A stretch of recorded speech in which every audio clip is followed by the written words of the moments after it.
that before my last one.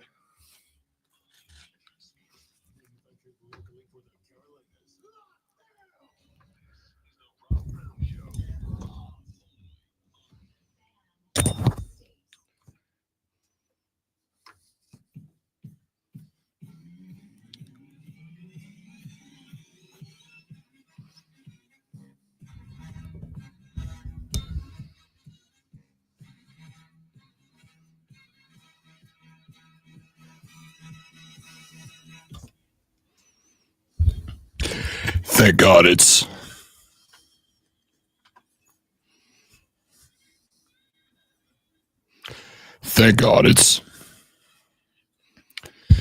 yeah! We made it, people. We did it. We got here. It's Friday. Gotta get down on Friday. Welcome in, my dudes and dudettes, my amigos and amiguettes. Spectacular to have you as we go into our Friday football fiesta. Good to have you.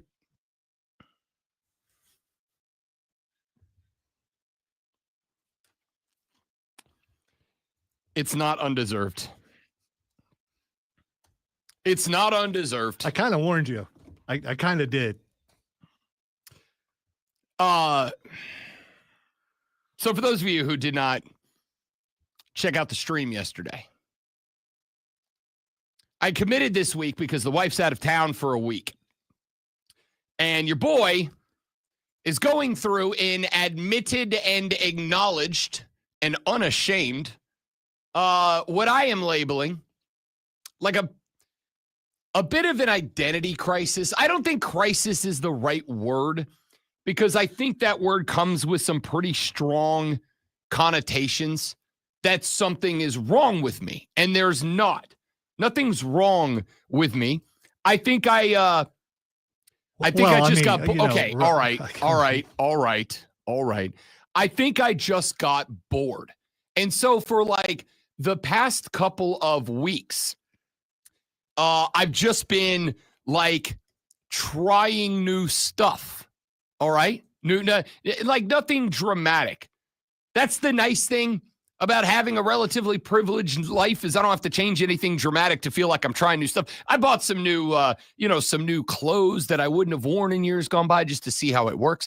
I'm a necklace chain guy now and a big fan of it. In fact, I got another one coming. I got to shorten this one up a little. Got a little long. I cleaned the motorcycle up so that I can start making that like the motorcycle is going to go back to being my primary mode of transportation. And so you didn't buy one of those half helmet things. No, full face mask because at the end of the day, while I have an identity crisis, I would like to keep my face and head attached and intact. So I said last week that since the wife was going to be gone for over a week, and since I've dropped quite a number of LBs, I was like, I'm gonna go clean shaven. I haven't seen my chin in 8 years, but the thing was, the reason I kept the beard for that long was so that I didn't have to see my chins up. And so I thought, all right, I've dropped like 60 pounds from the heaviest. Let me see. Right now, at the end of the day, it's a little genetic, but like still, let me see if I can go back to having the clean cut. I was going to say, I'm not being mean, but it's still. It's still there. Yeah, it's never going to not be there. The only way you can find out is by checking. And now and trust me, it's dramatically less dramatic than it used to be. That is, you got to go have work done to probably get rid of. But I wanted to see, is it acceptable? You're not about to get work done, are you? No, I'm not. Okay. I'm not. I just can't afford that. So I went to go clean shave on Wednesday after she left. I don't even think I really ever addressed this on the show yesterday. I just kind of let it be. So I shaved. Well, because I got taken away, or a lot of things would have been addressed yesterday. That's probably fair. So they robbed me of that. The wife left. I went to go clean shaven. And when I got the chin and the cheeks done, I left the stash. And the goal was I was going to take a dumb picture of it and send it to her while she's on her bachelorette party and be like, have a great time. This is what I look like now. And then I was going to shave the mustache off. And by the time that I got done and I got down to just the stash, I looked in the bathroom mirror and I was like, man, I don't love it, but I don't hate it. I don't love it, but I don't hate it like I thought I would. I just want to point out, you're close to Fu Manchu. I mean, you put a little bit more on either side there. You got the Fu Man going. I rounded it off at the corners. You're like, that's not the corners. I mean, you need to go a little bit higher than that. I mean, you could be Jack Lambert right now. So I decided to. Some of you know who that is. Linebacker Steelers. We got football knowers on the run. I know. That's who I wasn't talking about. So I decided as I was taking a gander in the mirror, I was like, you know what? I don't know if I like it, and I don't know if I hate it, and I'm going to test drive it for a couple of days. I'm on a test drive right now. So you about to change the logo or not? I don't know yet because I don't. Wow. I'm not committed to it yet. I'm not committed to it yet. Like I'm on a test drive. I walked around the building yesterday specifically just to get reactions from people in the building. It was about 60-30 and about 10% to different individuals at different times saying some variation of, dude, are you in the Epstein files? Like that's a joke I got. I shouldn't laugh about that, but yeah. More often than I'm comfortable with yesterday. Then yesterday afternoon, I went to lunch with a couple of buddies. Split reaction. Then yesterday late afternoon. You didn't wear like a hat like close over your eyes or anything like that. So nope. I'm just letting the world see me as I am. Well, I meant you would look creepy that way. Then I went and played a round of golf with Joey B. Joey B was like, every 10 minutes, the opinion flipped. It was initially like, it's not bad. And then like 2 holes later, he'd be like, nah, it's kind of bad. And then it was back and forth. All right, I'm just curious, was there imbibing going on? Yeah, I was golfing, of course. No, I meant with him. Did that affect his opinion every 2 holes? No, not at all. It's just split reaction. So here's what I need. And I'm not even kidding about this. Like this isn't a ploy. I'm being very serious because, there was one more quick story from it.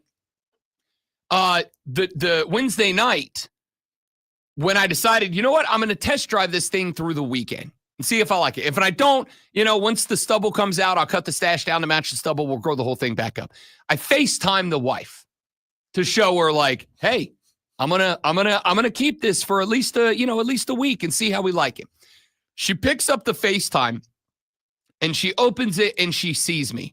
And the conversation went like this. Blue-de-doop. That's her answering the phone. Blue-de-doop. Absolutely not. I was hoping she hung up because that would have been great. No, she said at first words, absolutely not. And I said, you know what? I thought the same thing, but after 2, 3, 4 minutes, it grew on me. Like, look at me for a minute and see. And she goes, I don't need to. No. And I said, all right, you know what? That's fair. That's fair. However, you're at a bachelorette party. There's like 6 other girls there. I'm going to need you to turn this camera around, show me to them, and let's get the opinion of the room. And of the 6, I got 3. Actually, it kind of works for you. You look younger. And I got 2. Rob, I love you. But no, that's not your vibe. And I got 1. And like that was the only sound I got out of that. It has been legitimately like a 50-50 split as to whether or not I keep the vibe. The ones who approved it, are they known for sarcasm? No, not at all. Like, okay, I'm just curious. The one thing about my wife is that she is the type of wife that you will never have to. You've worked with her, right? That's why I'm asking this question. If they knew it would be a dig to her, by approving it, okay, they are. She is in a group of girlfriends who you will never have to guess where you are with them. Like, you will never have to guess how they feel. They are that group of women that they're going to bleeping let you know how they feel when they feel it. They are not going to lie to appease or to mess with her. In fact, 2 of the first 3 we talked to were 2 of them that were like, Courtney, you need to settle down. Like, it looks pretty good on him. Pretty split reaction. So this is a genuine favor that I need from you. And I need you all to know, my ego can take the hit, okay? My ego can take the hit. I'm good. I'm prepared. I'm ready. I need you to join the live stream. I need you to come to the live stream. I need you to put it on the biggest screen that you have. Are we roasting? Are we roasting? Is that what we're doing? No. Here's what I need. I need you to go to the live stream, facebook.com/thefanupstate, the Fan Upstate on Twitter or on YouTube, the Rob Brown Show on Facebook, on YouTube, or on Twitch, whatever broadcasting outlet you want to go to. I would like you to go to the stream. I would like you to blow the stream up to full screen. And I genuinely need the feedback here because I'm test driving. I'm not committed, but I'm not uncommitted. I haven't decided where I've landed yet. Now, all of this started because it is Friday and Rob Brown broke out, as he is wont to do on Fridays, broke out his Fun Friday shirt. All right. Went with the classic Andy Reid Hawaiian shirt. Went with my classic I'm going drinking rum on the beach after this shirt. And when Zoe walked in today, he stopped, kind of backtracked and looked in the door and was like, with the stash, you look like a crappy Magnum PI. All right. He didn't say crappy Magnum PI, but he meant crappy Magnum PI. And there's only one Magnum PI. I mean, I got told yesterday, in the list of you look likes that I got you look like, and I forget the actor's name, but the guy who played Goose's son in the newest Top Gun. Oh, that guy you don't like. Yes. Yeah. Which was meant as a compliment to me. Miles Teller. Yeah, that's Miles Teller. I got one yesterday. You look like an older Miles Teller, and that was meant as a compliment, but I'm like, I don't know, man. I don't get why that guy's considered attractive, but that's okay. I don't have these skills, but if I did, I would put a side by side with you and Weird Al in a Hawaiian shirt with his mustache. All you'd be missing is the hair because of the glasses and everything. Listen, in my mind, it looks similar. I'm gonna look it up. It may not look anything like it. Chris Lewis, and I am naming and shaming on this one, Chris. Chris Lewis just texted and said, are you sure Courtney's on a bachelorette trip and not tied to railroad tracks somewhere? I can't twist it, Chris. Yeah. It's not that. Oh, you could if you tried. You definitely could. All right. So I need you, and I'm not, this isn't a gimmick. This isn't a shtick. I am going for the opinion right now. Trash it or stash it. That's what we're going with today. Trash it or stash it, because I'm not committed. I think it's fine. I don't think it's good. I think it's bad. I think it's fine. It's kind of one of those performances where, it's the facial hair version of 25 for 45, 250 and 1 touchdown. Okay, that's fine. It's not a great day, but it's not a bad day. It's not the reason you won the game, but you didn't lose because of that performance. It's fine. It's shooting 2 under in a Masters. It's fine. It's not going to win you the tournament, but you're not going to be cut. It's fine. That's where I'm at. The wife despises it. Yesterday, pretty 50-50 split about approval or not on whether we trash it or stash it. Go to the live stream, Facebook, Twitter, YouTube, The Fan Upstate, YouTube, Facebook, or Twitch, The Rob Brown Show. Blow it up to full screen. You don't have to stay the whole time. You should, but you don't have to stay the whole time. Pop in, drop in the chat, go or no go, stash it or trash it, and let me know if we roll with it or not. Jersey Joe said, nothing's wrong with you. Seriously? Yeah, you know what I meant, Joe. You know what I meant. Let's see. Zach says, Rob Brown, I dig it, dude. It's got my vote. Patrick said, Magnum P. Brown. That might be it for the day. Might be the Magnum P. Brown show today. We'll see how it goes. Ladies and gentlemen, it's Friday. Thank God nope, that was not good. That was not good. We're struggling today. All right.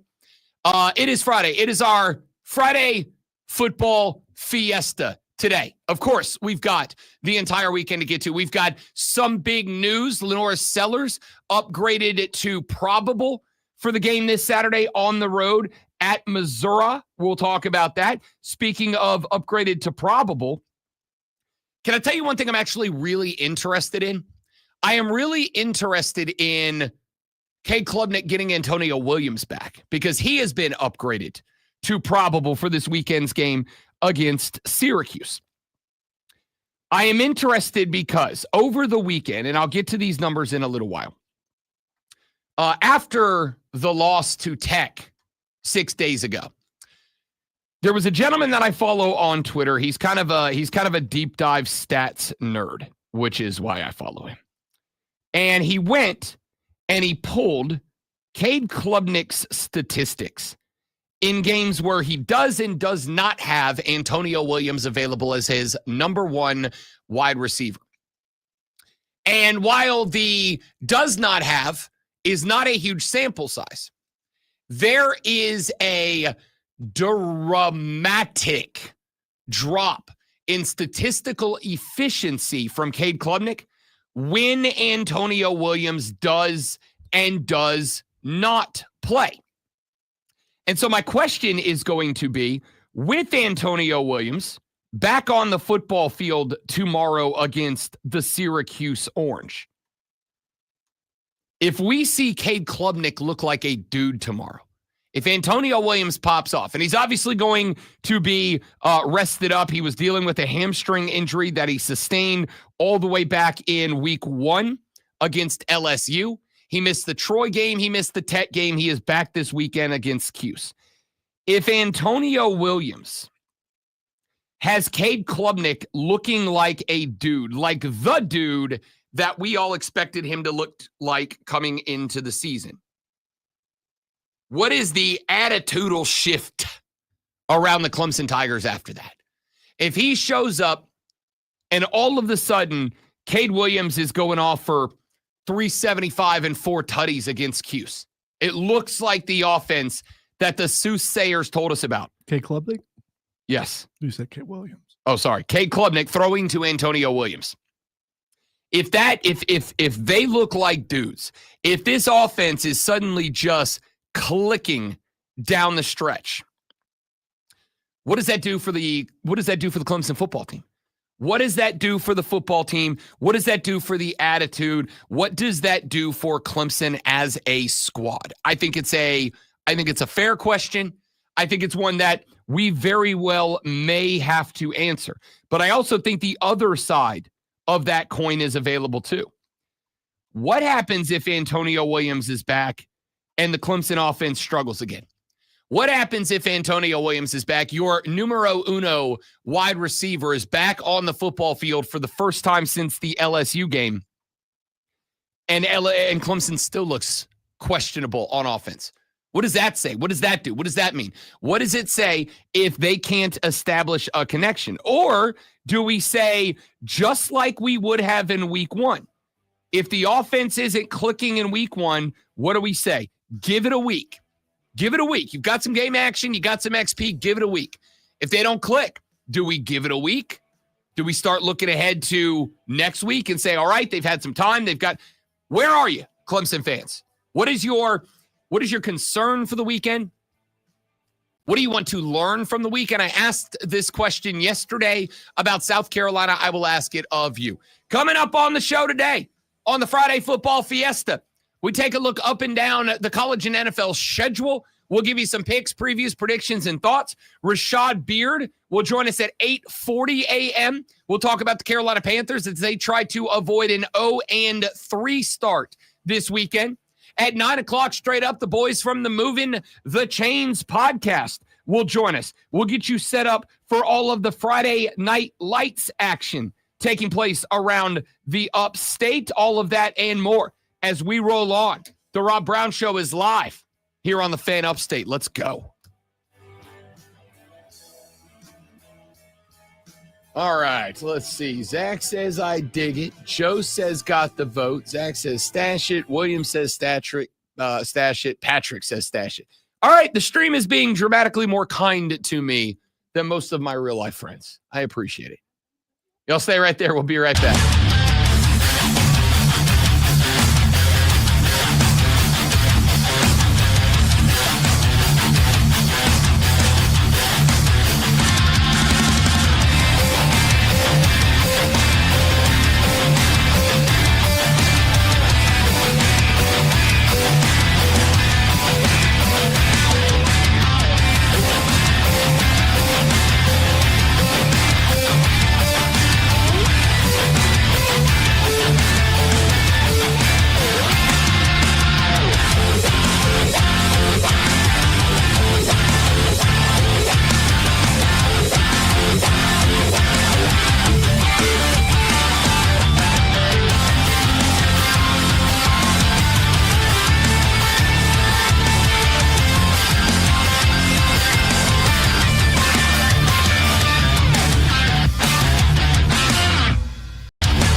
Talking football here on a Friday, the Friday Football Fiesta on the Rob Brown Show and the Fan Upstate. So we've got a gaggle of players that are returning to the Clemson Tigers this weekend. Khalil Barnes is going to be back, amongst others. But I think the one that will likely make the biggest difference is going to be Antonio Williams.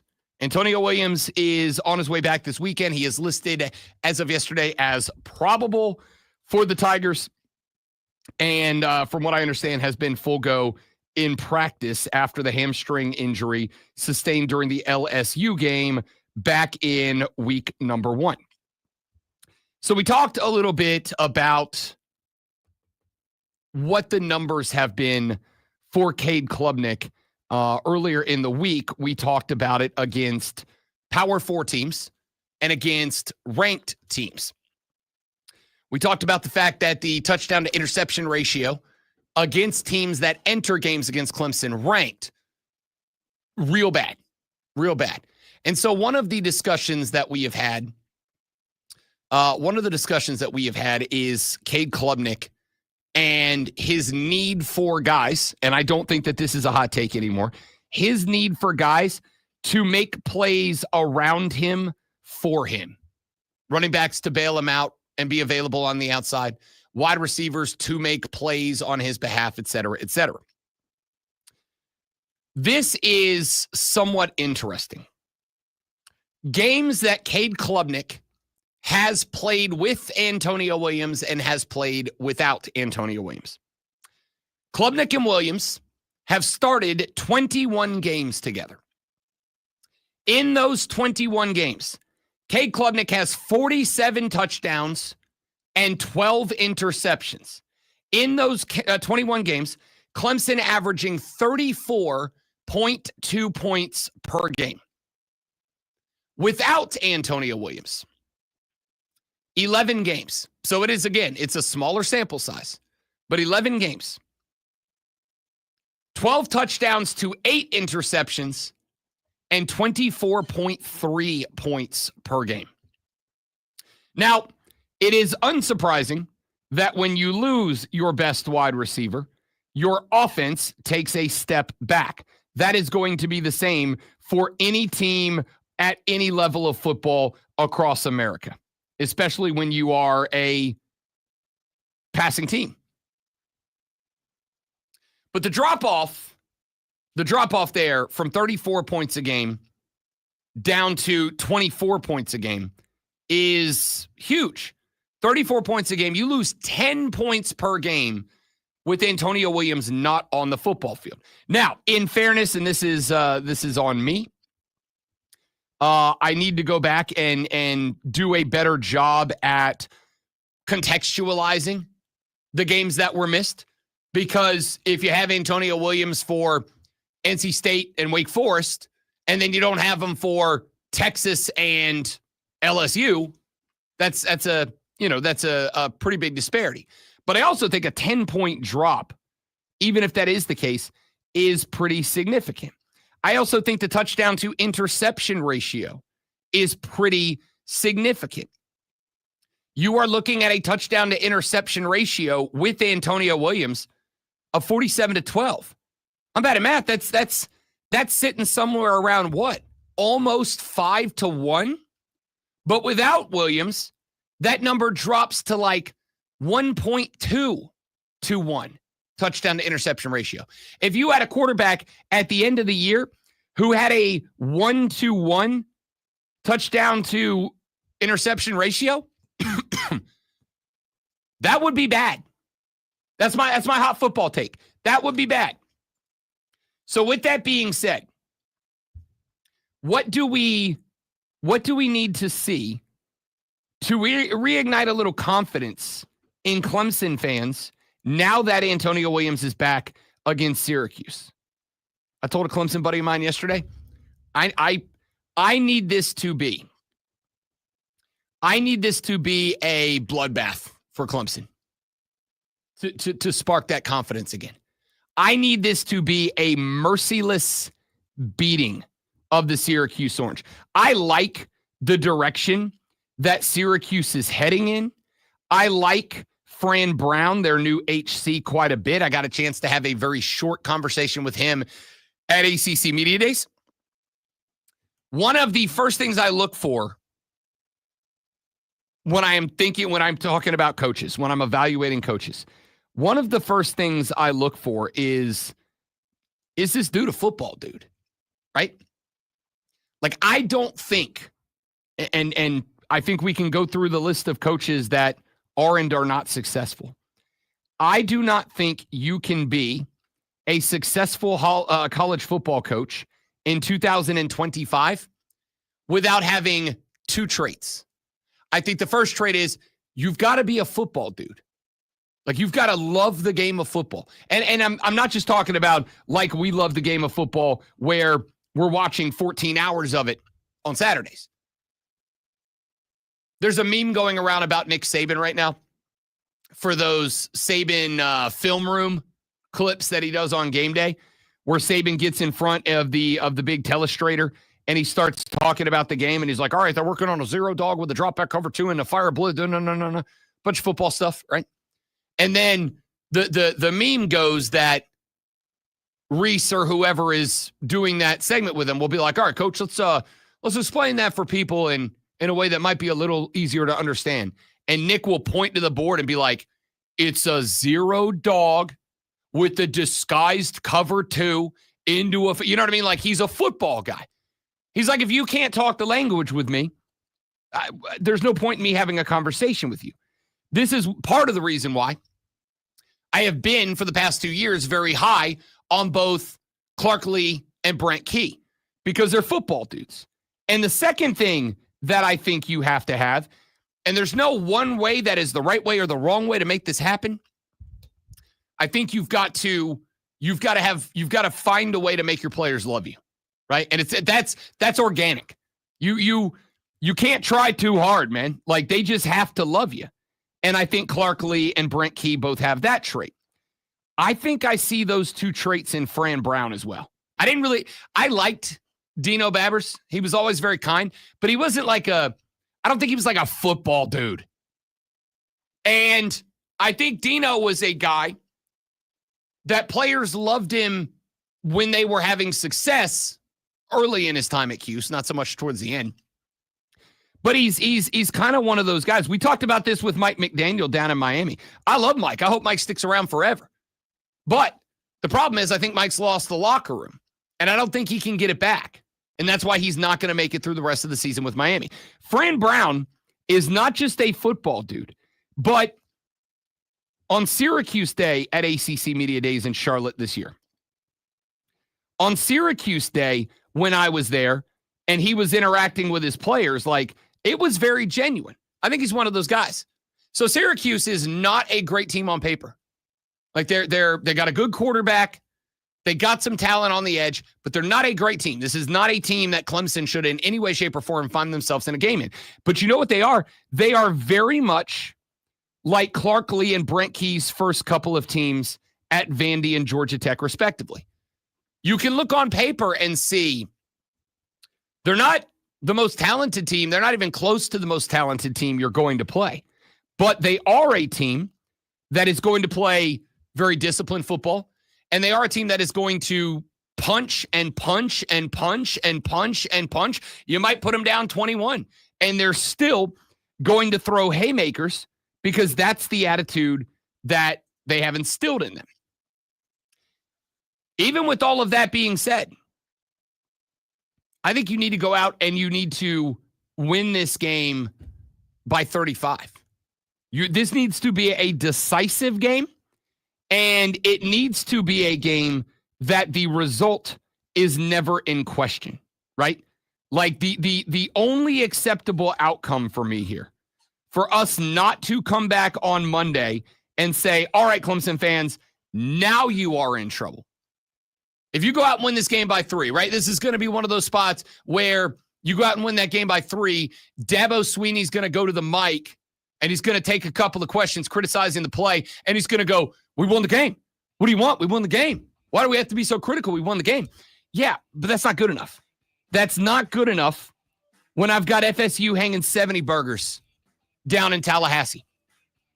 That's not good enough when SMU is now fighting for their life. And most importantly of all, that's not good enough when Georgia Tech now has the lead and the tiebreaker over you. Remember, finishing with the same conference record as Georgia Tech does not send you to the ACC title game.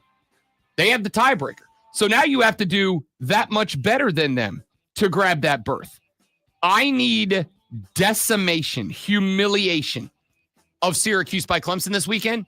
Anything less, I will probably come in here on Monday and go, I don't think the national championship aspirations are alive.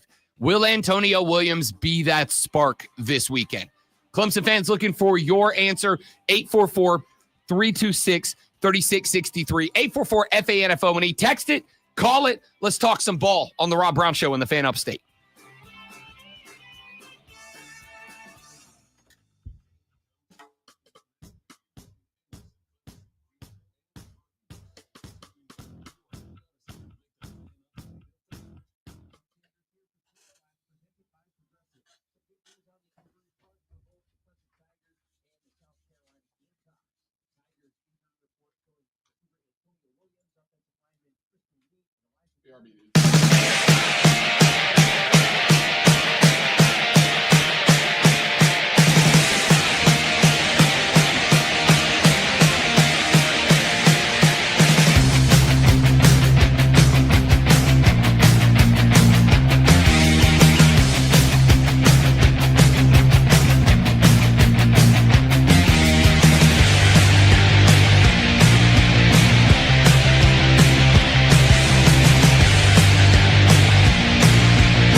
Friday Cruz, welcome in, buddy. Good to have you. Glad you're here.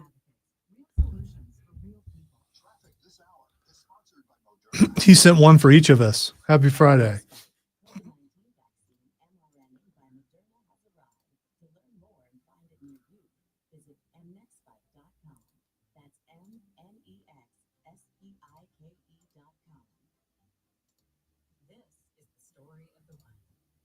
Tony is a supervisor at a high school. He knows that during cold and flu season, germs spread fast. It's why he partners with Ranger to stay fully stocked on the products and supplies he needs, from tissues to disinfectants to floor scrubbers. All so that he can help students, staff, and teachers stay healthy and focused. Call 1-800-RANGER, click Ranger.com, or just stop by. Ranger, for the ones who get it done.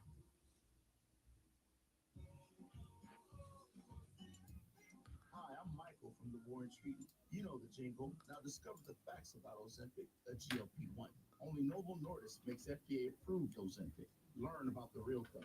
Talk to your healthcare professional today. Call 1-833-OZEMPIC or visit Ozempic.com to view the medication guide and to learn more about Ozempic. Semaglutide injection 0.5 milligram, 1 milligram, and 2 milligrams.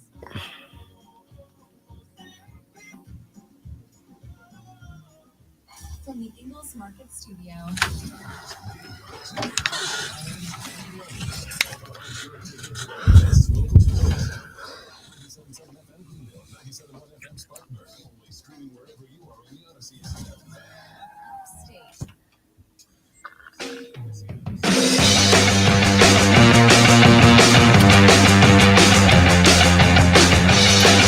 Got some big news coming out from the ACC and the SEC. Scheduling stories. Yeah! That's what the people want on a Friday morning. Well, it's what the people are going to get on a Friday morning. How's that? We got scheduling news out of both the Atlantic Coast and Southeastern conferences. Let us start with the ACC, as that I think is the, for now, more impactful news. The Atlantic Coast Conference is working on and will approve, according to reports, a demand that conference members moving forward must play 10 games annually against Power 4 level opponents. 10 of your 12 must come against Power level conferences. Now, what is interesting is that the ACC has yet to commit to playing a 9-game conference regular season slate. They have not committed to playing a 9-game regular season slate. They are going to be meeting in Charlotte next week, the athletic directors of the conference, to have two discussions. Number one, do we move to a 9-game regular season conference slate? And number two, if we do that, or if we do not do that, what does the model look like? The thought right now is that the ACC has two options on the board. Option number one is to, as the Big Ten and Southeastern Conference is done, move to a 9-game conference slate. Option number two is to adopt an 8+2 model. Just like now, you will play 8 conference games annually, and then you must add 2 Power 4 opponents from other sides. The conversation that is going to take place, at least as far as I can understand it, is effectively a few of the schools, much as happened in the SEC. A few of the schools, specifically those that have major out-of-conference power rivals. That is Georgia Tech playing Georgia annually. That is Clemson playing South Carolina annually. That is Florida State playing Florida annually. It appears that at least some of those schools are requesting to stay at 8 conference games, specifically because they believe that they should have the opportunity to have that 9th power game be a game like Clemson, South Carolina, Florida State, Florida, Georgia Tech, Georgia. Is that going to change anything? I don't know. I don't know, honestly, what the ACC's attitude is towards having that extra conference game. I don't know what the attitude is because, and this is the part that I think I repeat every time we have one of these business decisions that comes up. I don't know what the ACC's attitude is towards the television stuff, right? I know that the Big Ten and the Southeastern Conference, for all of the perfectly fine football reasons that they gave, that they wanted a 9-game slate, the real reason that they wanted a 9-game slate was inventory. It's more games. It's more games that you can sell. It's more games you own the rights to. It's more games if you're the Big Ten that Fox has exclusive rights to that matter. If you're the SEC, that ESPN has the exclusive rights to. They can give us all of the thoughts that they want. But at the end of the day, the question mark is going to be, is it beneficial? Is it beneficial for the ACC to move to a 9-game slate? Is that content going to get them paid more? If the answer is yes, then this will happen. But there is one more very interesting reality that has to be dealt with here. The ACC has 17 football playing members. Nuh-uh. Uh-huh. Which means that mathematically speaking, there's no way for all schools to play nine conference games. Can't happen. They're colleges, right? So they know that. You would think so. They're supposed to be smart. You would think so. Now, the obvious implication of this is that one of two things have to happen.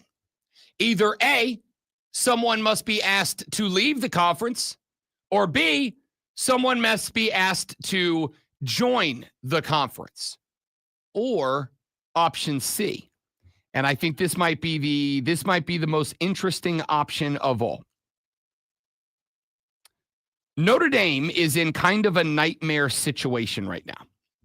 Notre Dame is in a nightmare situation in that they are 0-2. Now, they are still, because reasons, ranked inside the AP top 25 at 0-2, ahead of a 3-0 USC team, but we'll come back to that later. Or we won't, I don't know. But they are 0-2. Which means that Notre Dame must be perfect the rest of the ride to get to 10-2 and make sure that they are in. If they are not perfect and they go 9-3, I don't think that they have the SOS, even with the enhanced metrics, to jump in as a 9-3 team. Now, what they do have, obviously, is, as we have mentioned 1,000 times, the brownie points of just being a brand, right? We talk about brand points every year. I firmly believe that there are some teams that are positioned better or worse based on the brand, because America likes watching the brands. Bama. And that's earned over time, though. It's not like people, you know what? I like the color of those jerseys, so that's our team now. No, these teams have earned that over time because they've been so good for decades. I don't disagree, but I also will roll with the opinion that we are supposed to enjoy football as the great equalizer. When kickoff happens, what logo's on the side of your helmet doesn't matter. What color your jersey is doesn't matter. What stadium and how many people it holds doesn't matter. From kickoff to the final whistle, all 22 dudes on the field on any given snap must play by the same rules of the game and have the same chance to win. And I would like to think that that would expand to the opportunity to garner a playoff invite. Do you think if we have a 10-2 Notre Dame and a 10-2 Big 12 team, that they're not going to find a gosh darn way to get Notre Dame in because it's a brand? It's a powerhouse brand. It's a huge brand. To me, the answer is yes. I will always circle back to Florida State didn't get left out of the playoffs at 13-0 and ACC champs because of Jordan Travis. They got left out because the committee said we cannot have a playoff that does not feature a Southeastern Conference team. And that Southeastern Conference team with Alabama sneaking in. That is a conspiracy theory in sports that I don't think anyone will ever get me to back off of. So here's your solution. There's three on the table. Number one, you kick someone out of the ACC. I do not see that happening. Number two, you invite somebody into the ACC who would be willing to become a full-fledged member. My question mark is, who's that? Is that Tulane? Is that somebody? Or option number three? The third option I think you work with here is you make Notre Dame games count as being conference games. And even if Notre Dame doesn't become a full member of the conference, even if you allow Notre Dame to keep their television deal in place with NBC and you say, look, we want you to play within the ACC. We want to give you an ACC schedule. You don't have to become a member. You can keep your NBC contract for your home games. You'll play on ABC when you're on the road, just like you would any other game. You'll play on ABC when you're on the road at an ACC team. But you become a member that's not a member, an honorary member, if you will. You keep your NBC contract. We get to broadcast you when you play ACC games. And in return for doing so, we'll make you eligible for the ACC championship game, even if you're not in the conference. Because what does that garner Notre Dame? You keep your NBC contract. What does a Notre Dame join a conference, Rob? Because NBC pays them the same that they would get paid if they were a member of the Big Ten or the SEC. They get the same amount of money, and they don't have to share it with anybody else. It's all theirs. They are the dragon sitting inside the mountain on a hoard of gold. They don't have to share it with anybody. So the problem is, to go back to where I started with the Notre Dame conversation, they're 0-2. A conference championship eligibility would be wildly beneficial for Notre Dame right now. Knowing that they would be eligible for a conference championship down the line would be a big sigh of relief for the Irish, because they get that NBC contract, they get that pile of gold under the mountain. What they don't get is the advantage of knowing a conference championship is an auto bid into the playoffs. So what if you are the ACC and you say, here's what we'd like to do. We would like to make you an honorary member. We would like to have you play an ACC schedule. You can utilize your other games to keep your rivalries with Navy and your rivalry with USC alive. Then you have your one cupcake slot available if you want it. But you play an ACC schedule and you play USC and Navy. You got your one cupcake spot. And if you do this, you can keep your NBC contract. You give us the ability for everybody to play a 9-game schedule, because you've got to have one more team to do so. And we will, in return, not just let you keep your NBC money, but we will make you eligible for the ACC championship at the end of the year. You can be a not ACC member, but still win the ACC championship, and therefore have the right to go to the college football playoffs. The only thing that team is going to fight back against at that point, I think, would be, all right, but if we go to the playoff as ACC champ, who keeps the money? Does Notre Dame have to split that money with the conference? I think if I'm Notre Dame, a ticket to bowl eligibility via conference championship game, I think would be worth it to split my playoff money with the ACC. Because if we have a year like we have this year, and we end up starting 0-2 and we don't make it into the college football playoffs, there's no money to be split, right? If Notre Dame misses the playoffs, they're not getting that $20+ million or whatever it is that teams that make the playoffs get. But they get their NBC money, which is a dumb amount of money. And if they go to the playoffs, they get their share. And in return, they got to split the rest of it with the ACC. But you have the ability to make the playoff via ACC title game. I think it's beneficial for everybody. The ACC gets their 9-game slate. I don't get the benefit for ACC. I get the 9-game thing. All right, I understand that part.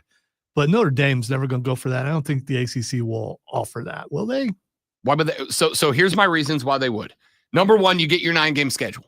You get to play the same 9-game schedule the SEC, the Big Ten play. Take something off the plate where if you get to the end of the year and you only played 8, and even if you play power outside, you get to the end of the year and the committee goes, well, yeah, your ACC team, you're right there in the mix, but you only played 8 conference games and South Carolina played 9. So they get the benefit of the doubt. Number 2, by having Notre Dame playing as a conference member, even if they are not one, strength of schedule across the conference goes up. That's a good football team. And I don't think Marcus Freeman's going to let him be a bad football team. Well, not this year. They're not. Oh, they're 0-2. Yeah. But I also think, and I'm not making the argument they should be ranked. They should not be ranked. but they are 0-2 with 2 top 25 losses on the road and at the crib. Yeah, 0-2 in college football is it's that's not bad. ideal. Yeah. No, it's actually the worst that you can be through 2 games. I don't think Notre Dame's finishing any worse than 10-2. They'll be a 10-2 football team at the end of the year. I don't think they lose another regular season game. Who do they lose to? The only team ahead, the only team on the schedule remaining that I think Notre Dame might lose to would be USC. And aren't we all kind of waiting for the annual Garrett Riley or Lincoln Riley drop? I think so. So if you're Notre Dame, your strength of schedule annually goes up. The ACC's strength of schedule annually goes up. You get to keep your NBC money. You also get eligibility to a conference championship game. Meanwhile, the ACC gets their 10-game slate, and the conference's look goes up in terms of strength as a whole. I honestly don't see a drawback to not doing this. We'll talk more about it coming up later on in the show. Now, ladies and gentlemen, I was going to say the Notre Dame of sports flashes, but he'd probably take that as an insult. So I'll just say the king of sports flashes, Lonzo. Yeah, don't be doing that while I'm wearing a Buckeyes jersey. What did they do to Notre Dame last year? The Buffalo Bills remain undefeated and undefeated I believe in you. after a 31-21 win over the Dolphins last night. Josh Allen finished 22 of 28 for 213 yards and 3 touchdown passes, and James Cook rushed for 108 yards and a touchdown on 19 carries. South Carolina quarterback LaNorris Sellers has been upgraded to probable for this weekend's matchup against Missouri. Reports out of Columbia are that Sellers has participated in practice, though his level of involvement hasn't been revealed. Clemson wide receiver Antonio Williams is listed as possible and probable for the Saturday's matchup against Syracuse. Williams injured his hamstring in the week 1 matchup against LSU and has been unavailable since starting left tackle starting left tackle Tristan Lay and safety Khalil Barnes are also listed as probable. What in the world just happened? Wow, I quit.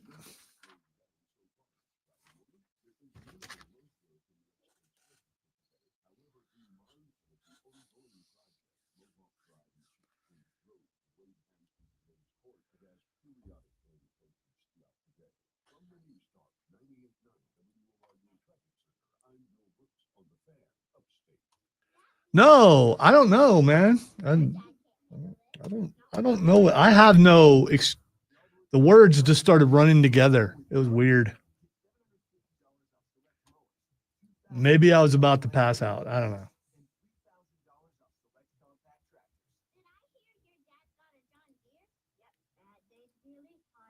I'm extremely embarrassed about my performance there. I'll do better next time if there is a next time.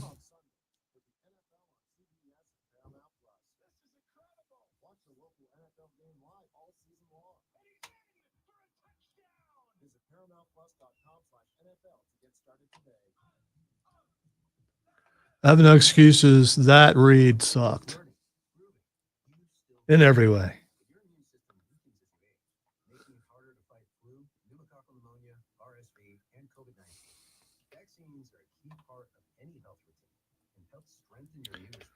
See, here's what happened. He was talking about Notre Dame, a losing team. And so I went into that, off of that losing mojo, and it affected my performance.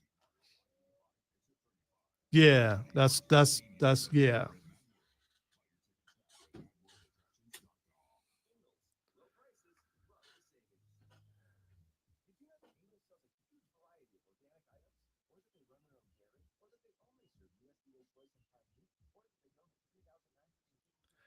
I haven't seen a text or email to tell me how bad I was, but we all know it was bad.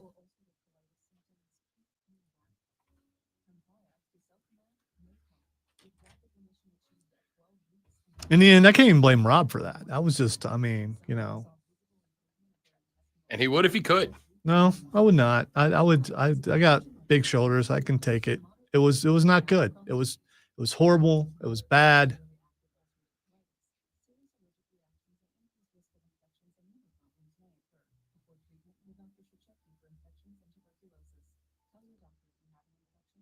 And if I don't pass out before the next one, By golly.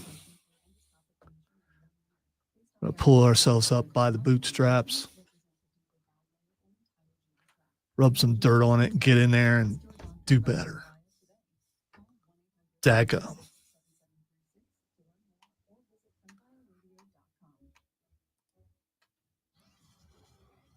Congratulations to the Fan Upstate Week 3 Player of the Week, Woodruff High School's Connor Davis. On Friday, Connor Davis helped lead Woodruff to a 48-6 win over Woodmont. In the win, Connor was 23 of 30 for 354 yards through the air, 3 passing touchdowns, and he also had 2 rushing touchdowns.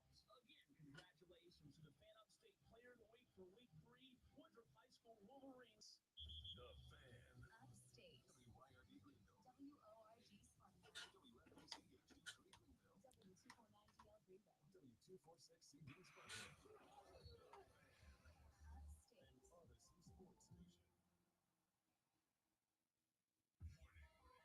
Check this out. You're an official Rob Brown love represents me to win. Yeah. Manufactured locally for the Carolinas. This is the Rob Brown Show.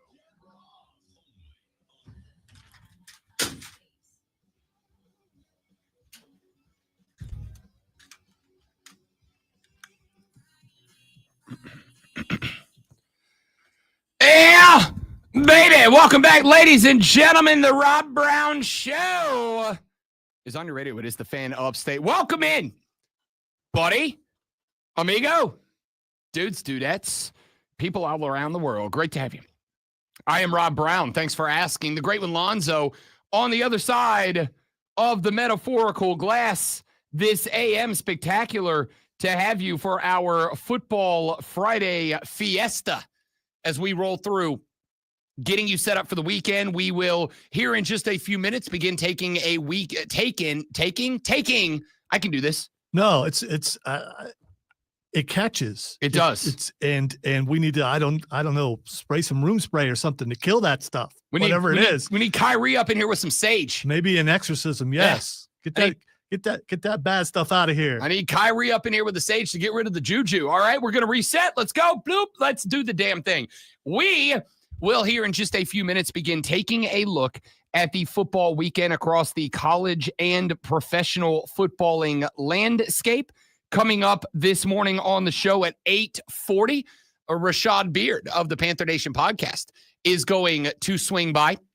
We will talk to Rashad about the Panthers trying to not start 0-3.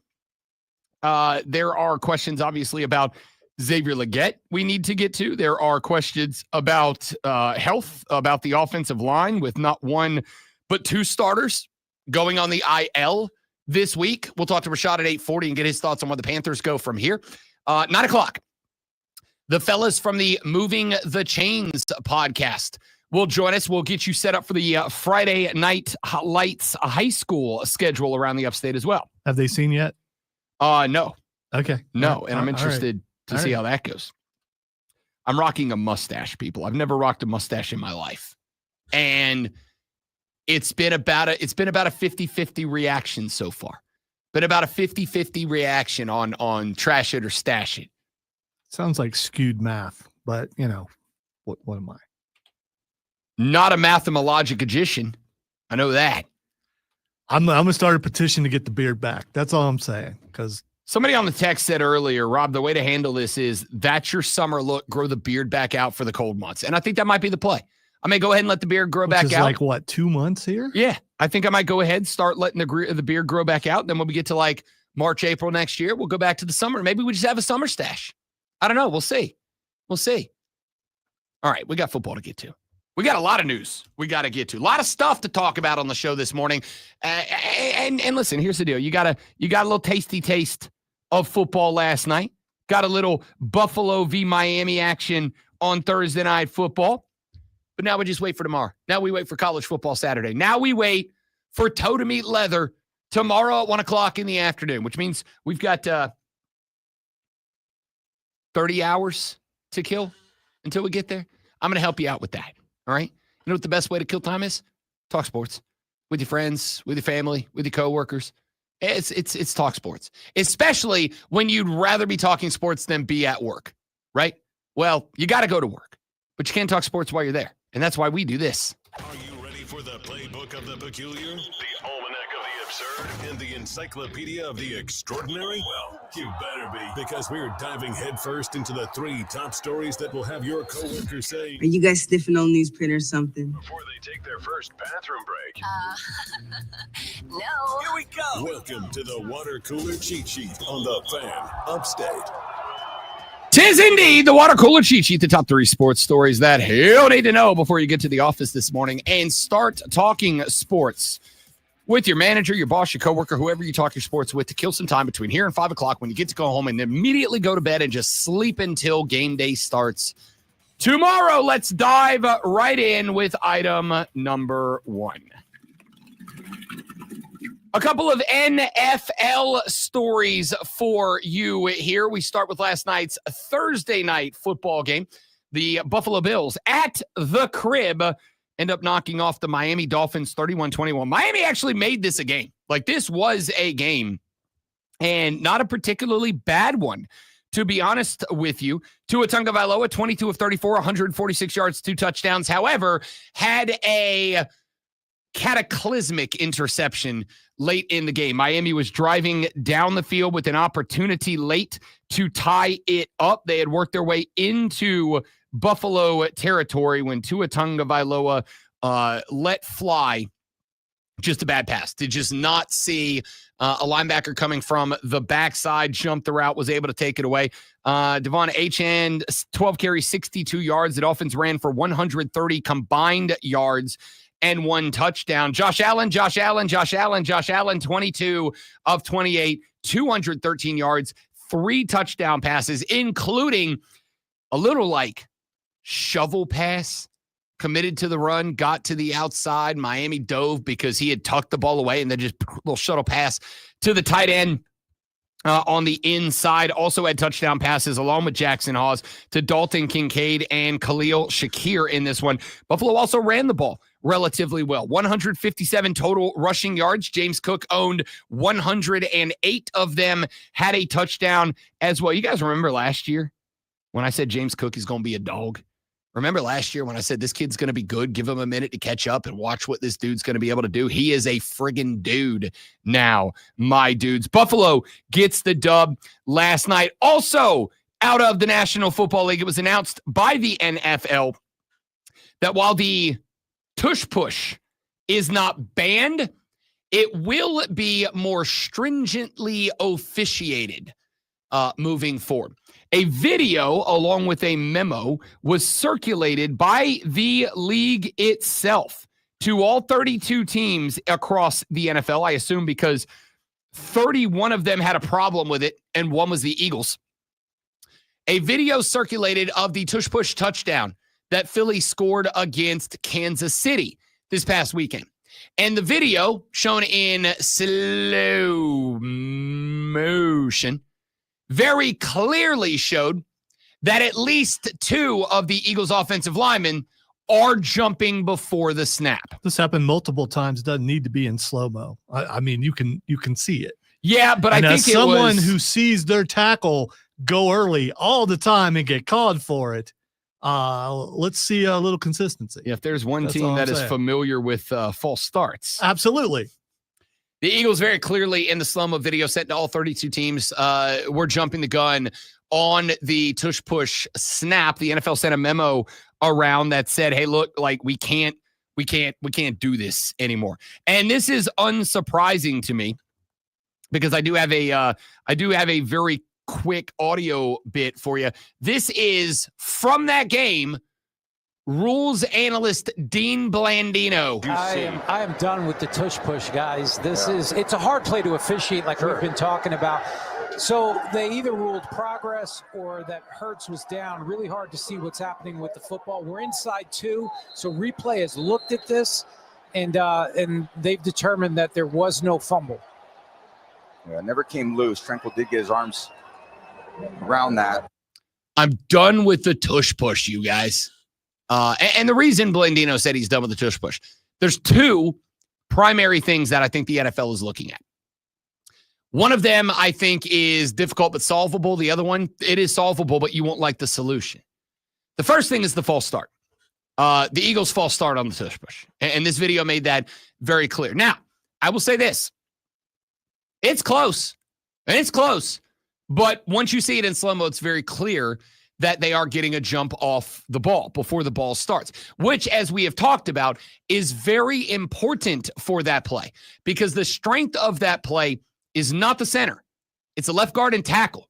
Most of the time that they run this play, if you watch Jalen Hurts, after he takes the snap, he actually takes a dive to the left behind the guard. Well, in this video, it is very clear that the left guard is one of the players that jumped off sides. The other problem with the tush push, and there is a solution to this, but again, you won't like it, is once Jalen Hurts disappears into that scrum, because remember, you've got the offensive line who go very low. It is stay on the ground and just drive forward crab drill style. And then what have we seen defensive linemen and linebackers do? They jump over the top of the pile, trying to get wrapped around Jalen Hurts' waist as they go by and pull him backwards. Well, Jalen Hurts, knowing that, dives down to the ground, stays real low, and kind of crawls into the butt cheeks of the guard to disappear. So there is no way to know where the football is. You can't do it. This isn't officials are fallible and eyesight is never perfect. So, it's hard to officiate. Like I can to some degree understand the difficulty of officiating the false start because it's bang, bang. It's that fast. You cannot know where the ball is when Jalen Hurts dives into that pile. Now, again, super simple way to determine that. Put a chip on the front tip, put a chip on the back tip, and let's have a computer scan where the ball is on the football field at all points in time. But I get it. It is a tough play to officiate. But they already have that. No, they do not have that. The Hawkeye stuff is based on the ability to see the football. Okay. It is not based on chips. They have 100 cameras that all point at the football, but they can measure where the ball is on the field down to the millimeter of an inch because of the tech that goes into it. But the key is going to be, to me, put a chip on the inside, put a chip on the outside, and let's see where that ball stops, where that ball is precisely the second that the whistle is blown. But that's the other thing is, when Jalen Hurts disappears into that huddle or into that scrum, the referees just kind of have to guess when forward momentum stops, right? Like you can't see it. So I think we should have a way where we can say, okay, the ball stopped moving for a quarter of a second to half a second, 3/4 of a second, and here's where it was. But was a touchdown, they had their chance to ban it. Why didn't they? Because it's still a legal football play. Yep, they could have made it an illegal football play. I understand that. That's how rule makers work, is if you decide, hey, we're going to change the rule and make that no longer legal, they could have done that. Right, but the best argument anybody brought to the table was, we don't like it. That's not a good reason to ban something, right? Well, and drawing attention to it is not going to make them stop doing it. No, of course not. They're not going to stop doing it until the league says you can't do that anymore. But again, the best argument that anybody brought to the table to ban the tush push was, I don't like it, right? They said, oh, it's going to get people hurt. And then they went and they looked and said, no, it really doesn't do that. And then they said it's hard to officiate. And we went, yeah, so are a lot of plays in the NFL. There was no reason to ban it other than Philly can do it, nobody else can, and we don't like that. So, of course, there wasn't a good enough argument to ban it. Now, does that change at the end of this year when now there's going to be entered into the evidence locker video of false starts and questions from and referees criticizing it and the fact that Dean Blandino's on TV saying this place sucks and I hate it? Like, maybe there's enough next season, but for now it is what it is. Well, it could also, if they start calling those false starts, cause Philly to pause about when they're going to use it, which may make it go away because of that. We'll see. I don't know. We'll see. All right, we'll talk more about that coming up a little bit later on in the radio program. I got a few more things to get to. Let's get to very quickly item number 2. We mentioned it in the last hour. The SEC and the ACC both announcing scheduling news yesterday.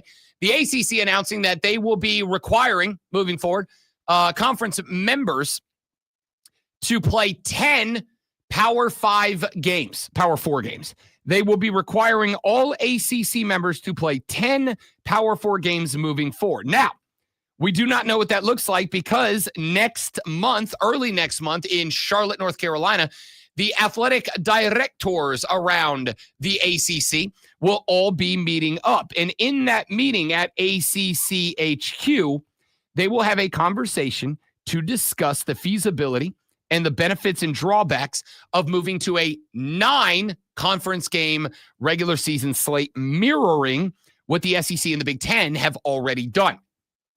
Why would they do that? I assume same reason the SEC and the ACC would, which was inventory. That's going to give you a bunch of extra ACC games that you own the rights to the broadcast on. But I think the other reason is the ACC needs to do everything in its power to look as if they are a conference to be taken seriously, because it has already been proven that if given the opportunity and given even a good enough, not a good, but a good enough argument, the committee will skip ACC teams in favor of SEC and Big Ten teams. You've got to make yourself look as strong of a conference as you can. Moving to a 10-game slate, moving to a 9-game conference slate, 10 power game slate is going to help in that argument. The other news that broke is out of the SEC yesterday.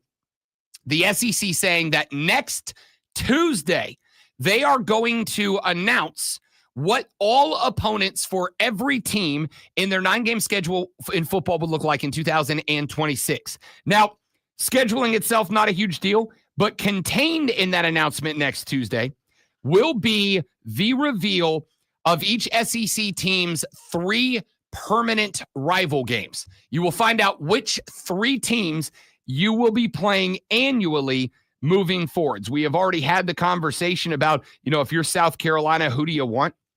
Tennessee got a lot of attention. Georgia got a lot of attention, etc. I suspect Mizzou may be a South Carolina annual matchup. We'll find out next Tuesday when the SEC announces next year's 2026 football rivals or schedule, including your 3 permanent rivals. Finally, let's get to item number 3.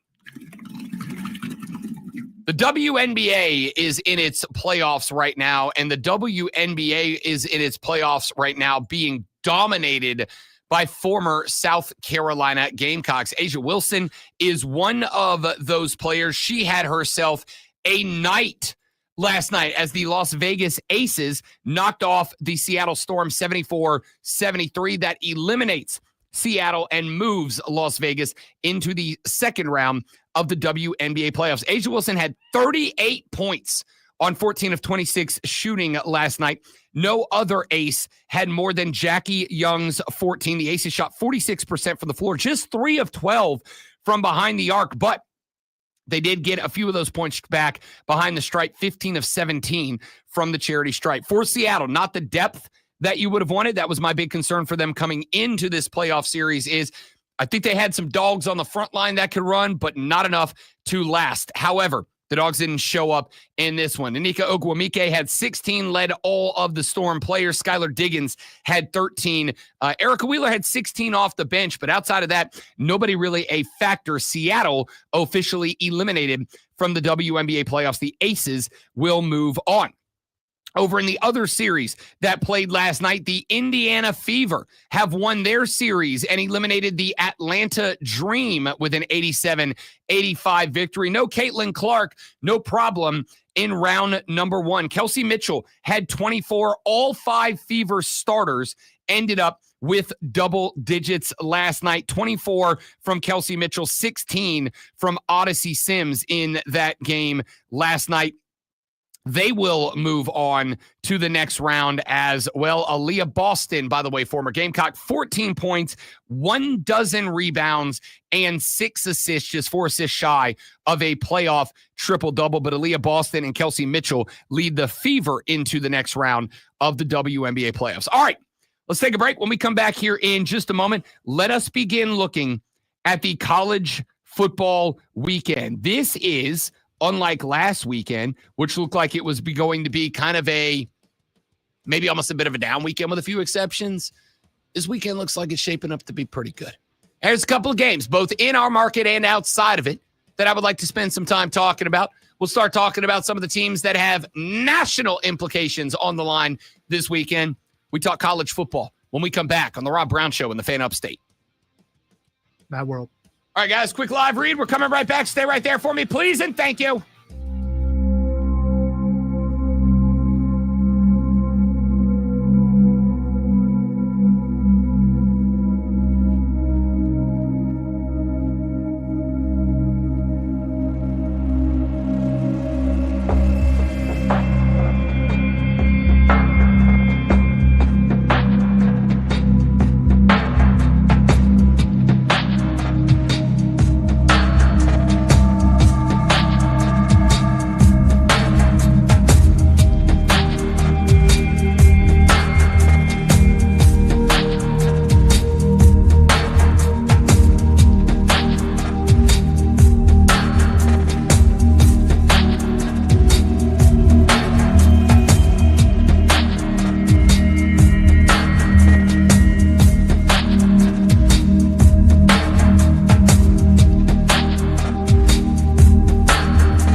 So let's talk football, shall we? The college football weekend got started last night with Charlotte and Rice. We have got a few games coming up for you. 2 games, as a matter of fact, this evening. 28-17, by the way. Rice knocks off Charlotte last night. Grayson Loftus in that game, 186 passing yards for the win. Tulsa at Oklahoma State tonight. Okie State favored by 10.5 in that one. Iowa is at Rutgers this evening. We'll get to those games later on, but good weekend of football coming up. And it starts right out of the gate at noon. Texas Tech and Utah. Texas Tech is one of the most interesting teams in college football to me this year. Texas Tech is 3-0. Texas Tech is is third in the Big 12 as they have not yet played a conference game. Both Iowa State and Houston have one conference win. Colorado and Kansas State both have one conference loss. Everybody else is 0-0 in the conference. Texas Tech has only played Oregon State out of top-level football teams. They won that game 45-14 last weekend. The reason Texas Tech is interesting is twofold. Number one, and we talked about this, Texas Tech has got like a shocking amount of money. Texas Tech had a huge influx of money into their NIL and into their program itself. So they were able to put together a pretty interesting college football roster. A lot of guys that probably would have ended up at bigger schools are on this roster. Number two, it's the numbers that this team has put up. 67, 62, and 45 points in their 3 games. Those 45 points came against Oregon State. Now, in fairness in that game, Oregon State is 0-3. It is not your daddy's Oregon State team like they were a handful of years ago. But it is the fact that in that game, their quarterback, a cat I told you 2 weeks ago to start keeping an eye on because he may have something to say in the national picture at the end of the year, Baron Morton. 464 yards, 4 touchdowns, 1 interception in that game against Oregon State. Again, not a good Beavers team. However, 464 yards against anybody is a pretty good showing. They can wing the football. They had 3 receivers go over 100 yards in this game. All 3 of those receivers caught a touchdown as well.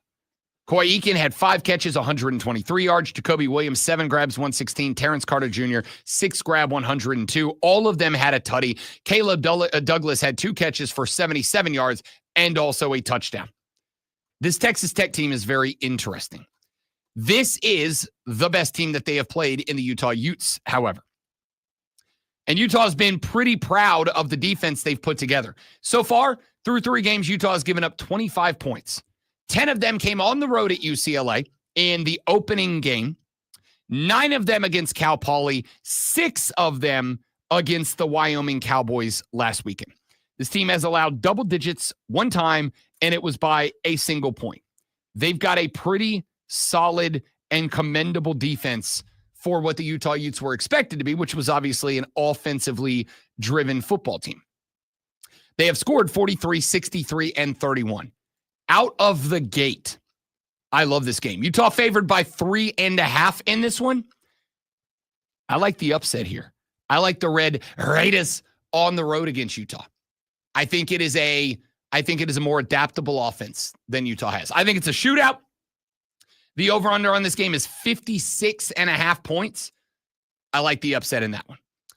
Syracuse at Clemson is a noon game. Clemson favored in this game by 16.5. There is a part of me that wants to take my Magnum PI light-looking ass up to Asheville, North Carolina, and wants to put money down on the Clemson Tigers. It's fair. It's fair. I wish I did a Detroit Tigers hat. Like I don't own any MLB merch that's not the Atlanta Braves. I'd rock a Tigers hat today just to see if anybody picked up on the reference. You know what I mean? Like just to see if anybody walked up to me and just called me Magnum in public, which would definitely be awesome. It would be a compliment for sure. It would be awesome. Syracuse at Clemson. Tempted to throw a paycheck at Clemson minus 16.5 because this is a narrative game for me.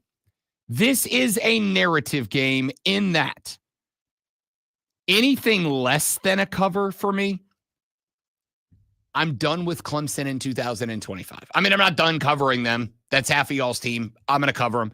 That's not to say I'm done with them as in, oh, the program's over. But I think this year's aspirations, even if you win, if it is a close game, I'll tell you what I don't want. 3-point, 5-point win. Dabo gets to the mic Saturday after the game. Somebody says, all right, Dabo, like good win, but you were favored by 16.5. You know, you didn't look smooth. You didn't look whatever. What do you want to chalk that up to? If I hear we won the game, why are we not talking about we won the game?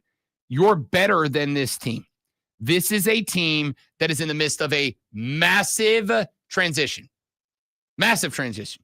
Fran Brown is stepping in as their head coach, replacing Dino Babers.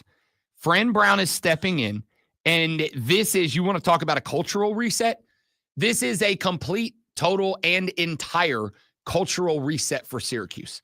I like Dino. He was a great guy. He was always fun to talk to whenever I got the chance to bump into Dino Babers at ACC Media Days or whatever. But it was run like an old school program. It was run like an old school program. Fran Brown is coming in, and while I really do like the attitude Fran Brown has towards interacting with his players, Fran Brown is also trying to update the Syracuse Orange program. He's got him going in the right direction. I actually think this team may have a future ahead of them. But they don't have the dogs right now. Like, this is a game that for Clemson, with Antonio Williams, with Khalil Barnes, with these guys being back, this is a game that if you come in and you execute, you should win this game by 3 touchdowns going away. Like, this should be an easy dub. Anything less than that, I'm going to have questions, concerns, problems that we need to talk about. Ready for an interesting one? Wofford's on the road at Virginia Tech this weekend. Virginia Tech got beat by Old Dominion, and they got their coach fired. Virginia Tech is a flailing college football program right now. It is so interesting because as of right now, I can't find a betting line on this game. You know what that says to me? Maybe Wofford goes on the road and gets a Power 4 upset here. Maybe the Terriers go on the road and get an upset over Virginia Tech. I'm not going to say it's out of the cards. Not by a long stretch. South Carolina State on the road at South Florida. I saw a couple of people on the upset picking SC State to go get the upset. I hope they do. I think it'd be entertaining as hell if they do. I also think it'd be wildly entertaining to see South Florida knock off 2 top 25 teams, including the Florida Gators, but then get hammered by Miami and lose to SC State. I think South Florida is going to win this game. UAB at number 15, Tennessee. Game of the day for me. It might be. It might be. I'm not saying it is. It might be. But game of the weekend for me might turn out to be Auburn versus Oklahoma. There's a lot of storylines in this game. None bigger than Jackson Arnold. Jackson Arnold's quarterbacking the Auburn Tigers. Jackson Arnold was an Oklahoma Boomer Sooner. Jackson Arnold got pretty much cleared out of town because Brent Venables said, hey, John Mateer is our guy. And by the way, can't question it. John Mateer and Carson Beck are now your Heisman Trophy frontrunners in the Vegas betting market. You don't think Jackson Arnold's got a little something in the tank? You don't think he wants a little something from the Oklahoma Boomer Sooners? Oklahoma favored by a touchdown in the hook, 7.5 in this game. That's not a bad upset pick right there. I don't know if it's going to happen because I got zero love for Hugh Freeze as a coach or a dude. But if Jackson Arnold plays lights out, this is interesting. I give you one more that I'm real intrigued by. Depending on the book you're looking at, Michigan's at Nebraska this weekend. Remember, no Sherrod Moore for this one. They're head coachless. Michigan is a 1.5 point favorite over the Cornhuskers. Vibes pick. This feels like a Matt Rule announcement game. It's year 3. This is the year he's supposed to get it done. This is the year that they're supposed to hit the big Matt Rule turnaround. They are undefeated with wins over Cincinnati, Akron, and Houston Christian. They had a close game against Cincinnati. Remember, that was the road game at Arrowhead. But they put up 68 on Akron, 59 on Houston Christian. Upset pick of the weekend. Give me Nebraska to upset Michigan at the crib. Give me Matt Rule and the Huskers to get it done against the Wolverines. All right, when we come back, we'll take a look at the afternoon slate. We're getting into the 3:30, the night games. We'll talk South Carolina, Mizzou. We'll talk about Illinois, Indiana. We'll talk about a lot of big national games coming up on the Rob Brown Show in the Fan Upstate. Well, is Illinois, Indiana a big national? I guess. Top 25? Top 20? Top 19. Illinois is number 9. Indiana's number 19. Who's favored in that contest and by how much? Stab at it. Indiana by 9.5. Yeah. That's a shocking number. All right, guys, stay right there. I'll be right back. Don't go.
I think it's a narrative weekend for South Carolina. I think it's a narrative weekend for Matt Rule and the Nebraska Cornhuskers. I'm in, by the way. I've been in on the Huskers this year. I like the direction that this team is headed in this weekend, the first big test for them. They were on the road in week number 1 against Cincinnati, a good but mid Bearcats team, but it was all the way over in Kansas City, Missouri. So that's a very interesting first result. They win that game by 3 going away. But as we pointed out, those have always been the games that Nebraska has been cracked on for finding new, impressive, and unique ways to lose. They figured out how to get that one done. Then they've hung 50s and 60s on the board in the 2 weeks since then. They knock off Michigan. Like, Michigan's going to have some excuses. But if they knock off the Michigan Wolverines, this one becomes a very interesting football game. They knock off the Michigan Wolverines. It's not just an interesting football game, but if they knock off the Michigan Wolverines, it becomes, I think, putting the conference on notice that the black shirts are back. We'll find out.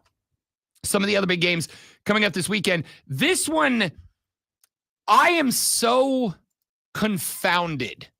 This game isn't going to matter to a lot of you, but I am confounded by the Duke Blue Devils.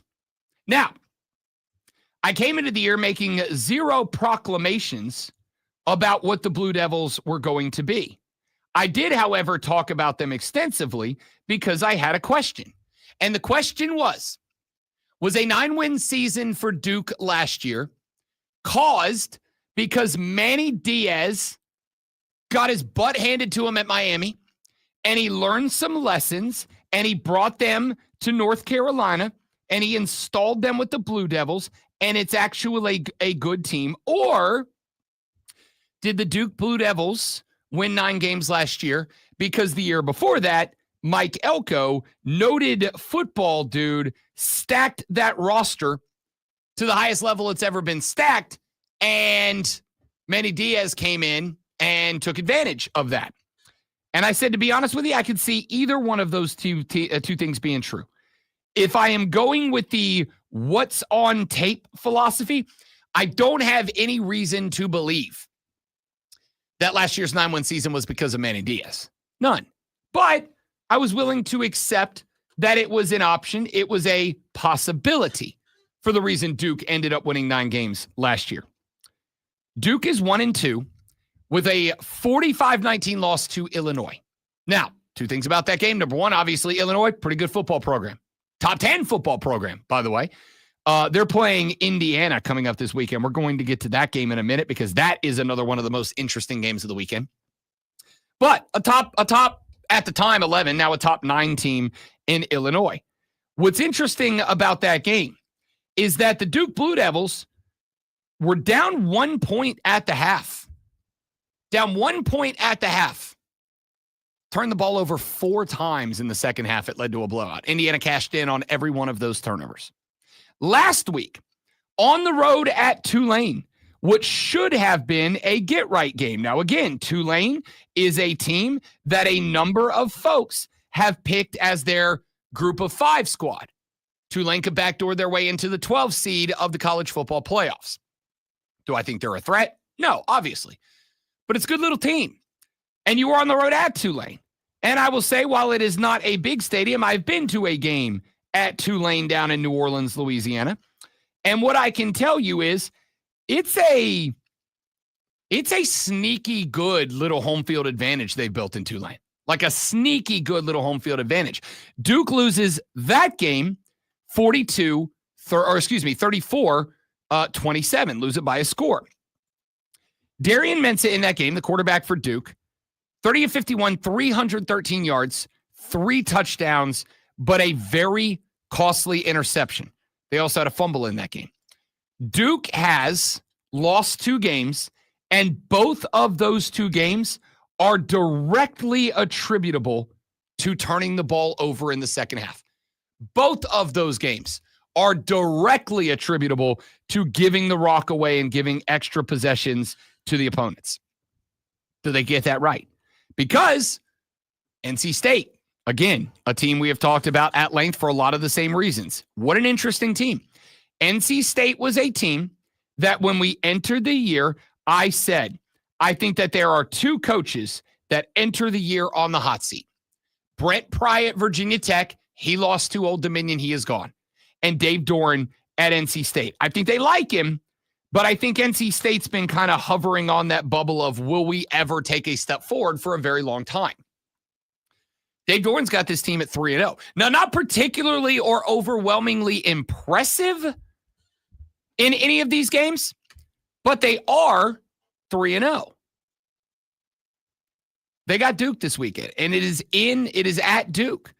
This game's intriguing because Dave Doran might be coaching for his job, whereas Manny Diaz is trying to coach to prove, hey, I'm the right guy for this job to avoid the hot seat going into year number 3 next year. This game could be consequential for both of them. Duke favored by 2.5. A couple of other games. Temple's at Georgia Tech. Georgia Tech favored by 23. When's the last time we saw Georgia Tech favored by 23.5 in a football game? Even when they were bad, that wasn't a thing. Or playing real bad teams, it wasn't a thing. South Carolina, Mizzou. Lonzo, I asked this question of our dear listeners yesterday. I'll ask it from you today. We've got our audio blitz coming up in the next segment. We'll do a few more games. We'll do some abstract thoughts on games. We got Rashad Beard. So I'll ask this question of you here. And that question is this. LaNorris Sellers upgraded to probable. Looks like he is going to play this weekend. What lessons do we want to learn from this game? What do we want to take away? What should our opinion be about South Carolina at the end of this Mizzou game? A game in which, by the way, they are now 9.5 point underdogs. The lesson we can learn is something that we thought going into the season is how LaNorris goes, so do the Gamecocks. And we saw how they folded last week as he went out. So was that true? Or are they just playing that bad? We'll find out. If he's in the game and every facet of the game is stepped up, well, then it would have to look like it was because of him. It's not unfair. The takeaway I had yesterday was I just want to see this team come out and punch somebody. Metaphorically. Maybe literally. We'll see how it goes. But metaphorically, I just want to see this team come out and have some damn heart, man. Because that was my takeaway from last week. And yes, it is because they lost LaNorris Sellers.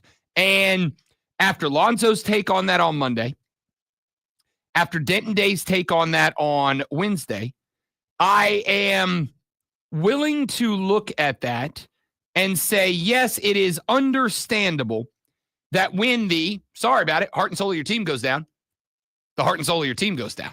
Your mood, your spirit is going to go down with that as well. I still expected fight, man. We didn't get it.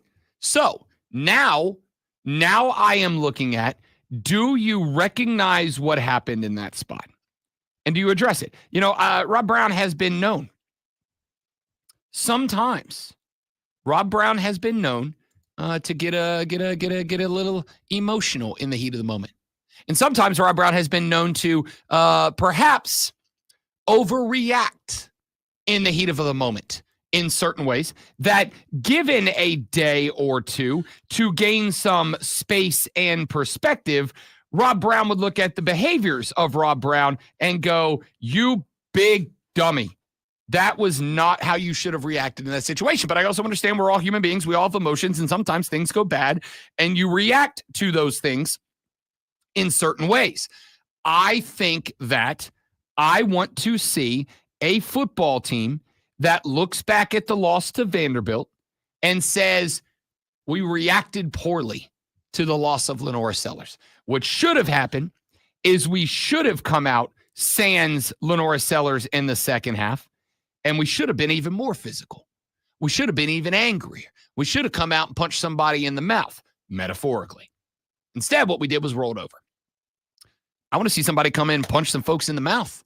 That's it. That's what I'm looking at. That's all I want to see. Just come out and show me win, lose, draw. You're a 9.5 point dog. Yeah, I want to see you win the game. In fact, I'll go ahead and tell you, I'm very close. I'm not for sure, but I'm very close to picking South Carolina in the upset. But right now, today, right this moment at 7:51, I have 2 hours, 8 minutes, and 40 seconds to change my mind. Right now I'm picking Missouri until I see a little fight. Will we? I don't know. We'll find out. Let's skip to some of the other big games taking place. Florida is at Miami. Florida, here's the thing about Florida. You know what's frustrating? Is it a big game anymore with the way Florida has been playing? It is. And I'll tell you why, though. It's for two reasons. Florida's doing their gosh darndest to spell the narrative right now that we don't turn the ball over 5 times, we win against LSU. And here's the thing. I think that's a correct take. You threw 5 picks and you lost by 10. If he throws 3 picks instead of 5, I think they probably win that game. Here's the other part about this that a lot of people are losing because we're all caught up in the DJ Lagway talk, and I think that's fair. Florida has given up 26 points so far this season. They gave up 16 to South Florida. 36 points. They gave up 16 to South Florida, and they gave up 20 to LSU. That's 2 games against 2 teams. South Florida was not ranked yet, but they would be the next week. Granted, it's because they beat Florida, but they would be ranked. And against the number 3 team in the country. They've given up 36 total points so far. The problem is the offense has only scored 26. They can't run the ball. Receivers aren't getting open. And DJ Lagway has not been good at all. This is Billy Napier's game that gets him fired if he gets hammered in this game. So I do think there is some narrative in that one. Illinois and Indiana is the other interesting game of the season. This is a top 20 matchup. Kurt Cignetti and Brett Bielema are a combined 27-5 between last season, the bowl season, and this year. However, here's what's interesting. Neither has played an opponent ranked higher than 65th in the SP Plus number, if you care about that. Both are in the top 15 in points and points allowed per drive this season. They're rolling people right now. Now it's the time where they've got to play somebody. That is it. Indiana, who is the lower ranked team in this game, Indiana is favored by 6.5 points in this game. It is at home, so they get the 3.5. They say it's a field goal difference better for Fernando Mendoza, who's, by the way, fun as hell to watch if you haven't checked that out. This game could be a game of the weekend candidate. It's not a Blue Bloods game. It's not a game that looks super sexy on the TV lineup. It's certainly not a game that across the Southeast is going to be like a highlight game. I'm telling you right now, you better put your eyeballs on Indiana versus Illinois at 7:30 on NBC. There's a reason that this game got the national slot for the Big Ten because this is going to be a fun game.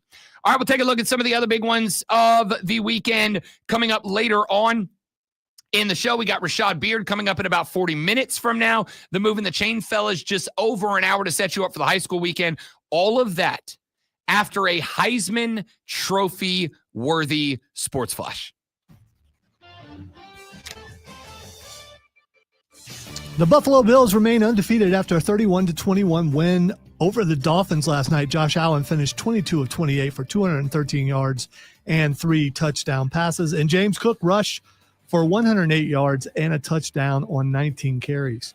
South Carolina quarterback LaNorris Sellers has been upgraded to probable for this weekend's matchup against Missouri.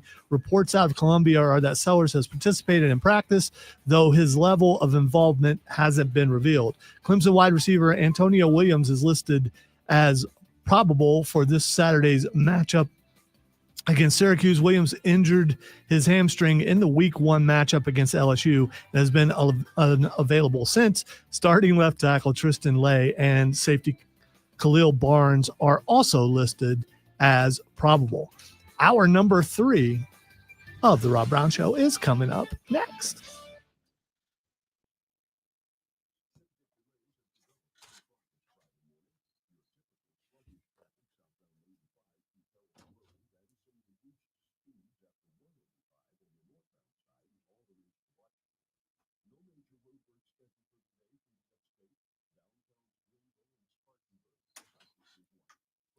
Yeah, I know what messed me up last time.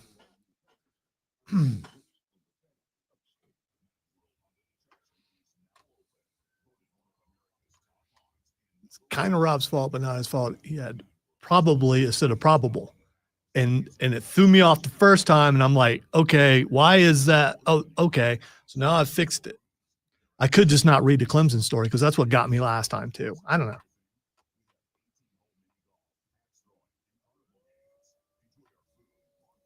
Hey, I'll take a B+.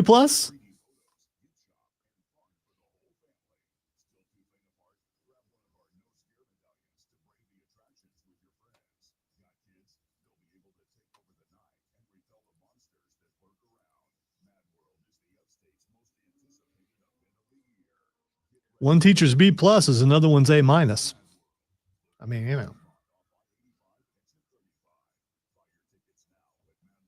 But as I would tell my kids, especially my son, when he would come home with like a B+, okay, do you know what you did to not get an A?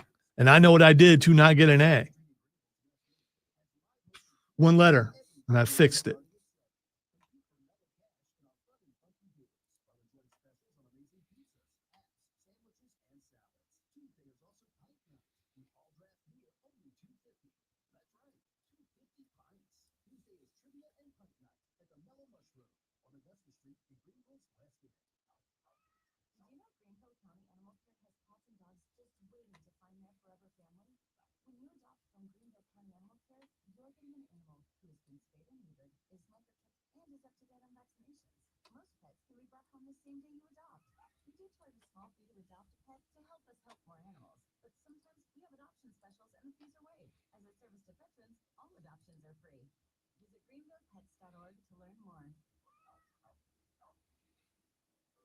By the way, reading on the air is not a challenge. The challenge is reading on the air and getting the acceptable amount of stories within the allotted time.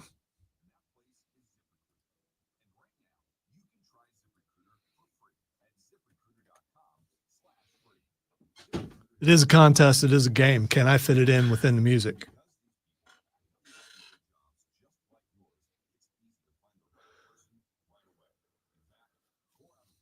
I think when Rob reads it, he don't care.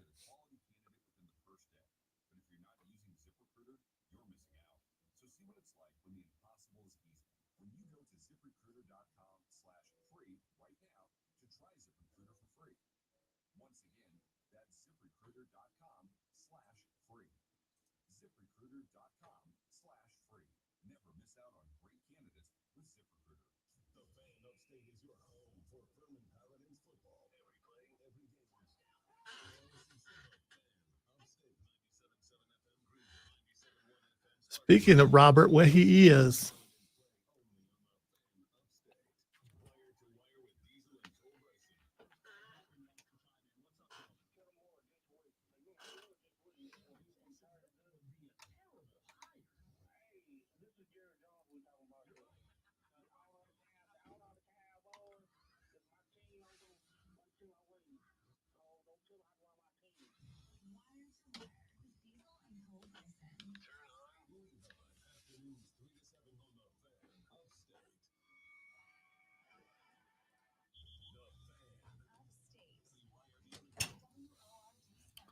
Three friends, first break.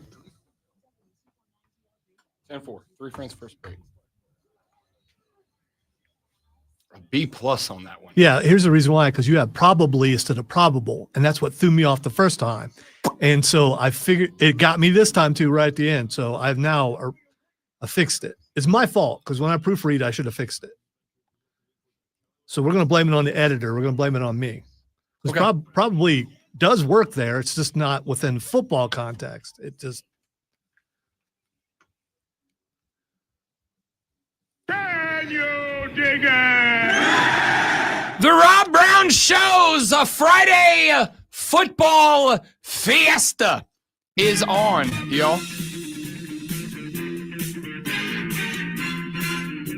You know what? I'm going out with a couple of the fellas this evening. All right, the ladies out of town, and when the ladies away, the boys will play.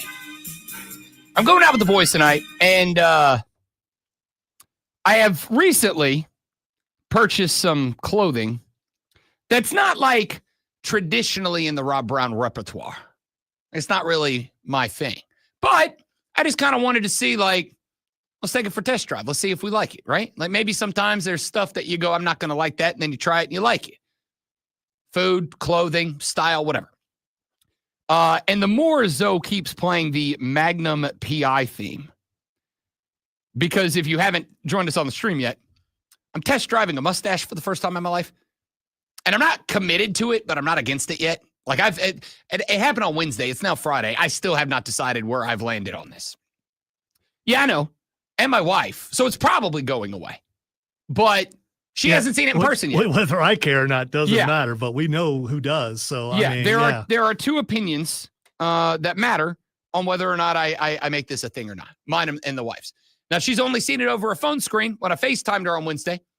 And her response was, and I quote, absolutely not. So there's that.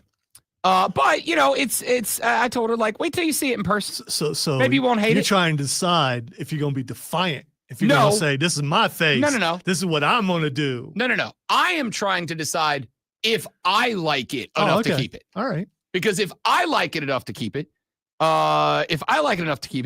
as she is a good wife, she'll go, I don't like it, but it's your face. Have at it.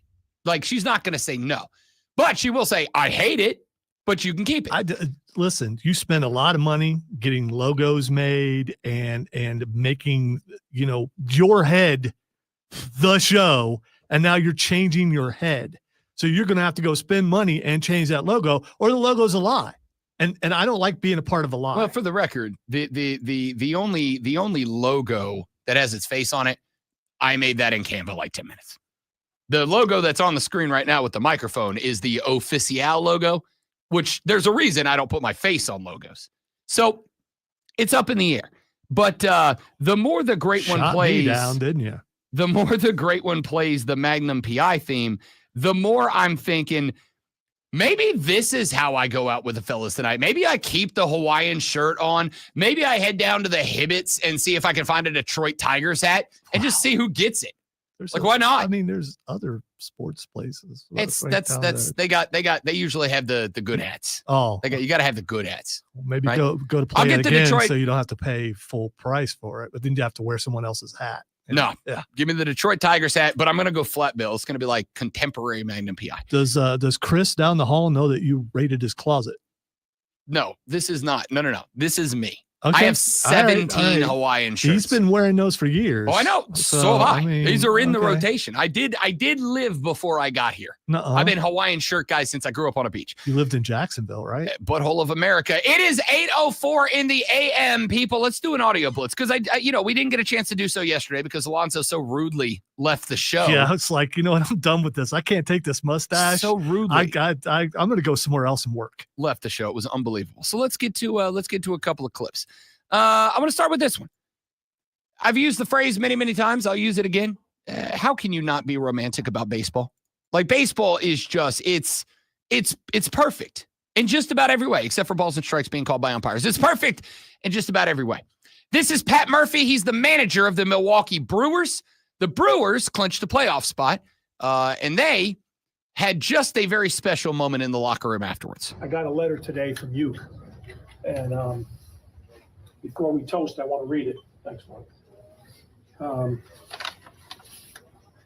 Thought it was fitting. The last time that we celebrated, Duke was with us. Howdy, boys. Never a doubt you would get this invitation. You did it by believing. Really miss you guys, and I wish I was there. Things are good. The God Almighty picked me to be on his team up here. Albeit I'm the third catcher. It's a great league. No day games after night games. No shadows. But you got all the sticky you need to have up here. Told the big guy about you guys. You play hard every night. You're not afraid to play for each other. He's obviously very interested in the group with this uncommon goodness. The fact that you have the best record in baseball, the best road record in baseball, has caught his attention. You don't really need me I know you guys really don't need me, but I've got to tell you, I'll be on the headset every night watching.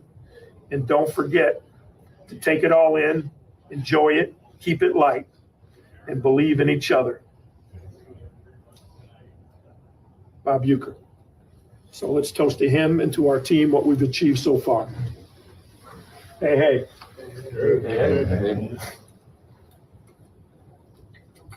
Supposed to be non-alcoholic. That was Pat Murphy reading a letter to the Milwaukee Brewers from the late, great voice of the Brewers. And as far as I'm concerned, all-time voice, one of the two. It's him and it's Vinny Scully, the late Bob Uecker, after the Brewers clinched their divisional title in the NL Central and their playoff spot overall. I love it, dude. How can you not be romantic about baseball? That's absolutely the best. Let's give you this one. Lonzo, I think you'll appreciate this one. This one is from a cat by the name Don LaGreca. He hosts a show on ESPN New York. The league won't allow it. I'm just going to throw it out there. The NFL is not going to allow the Chiefs to start 0-3. There's too much on the line. I'm sorry. Call me a conspiracy theorist. I will. ESPN can fire me.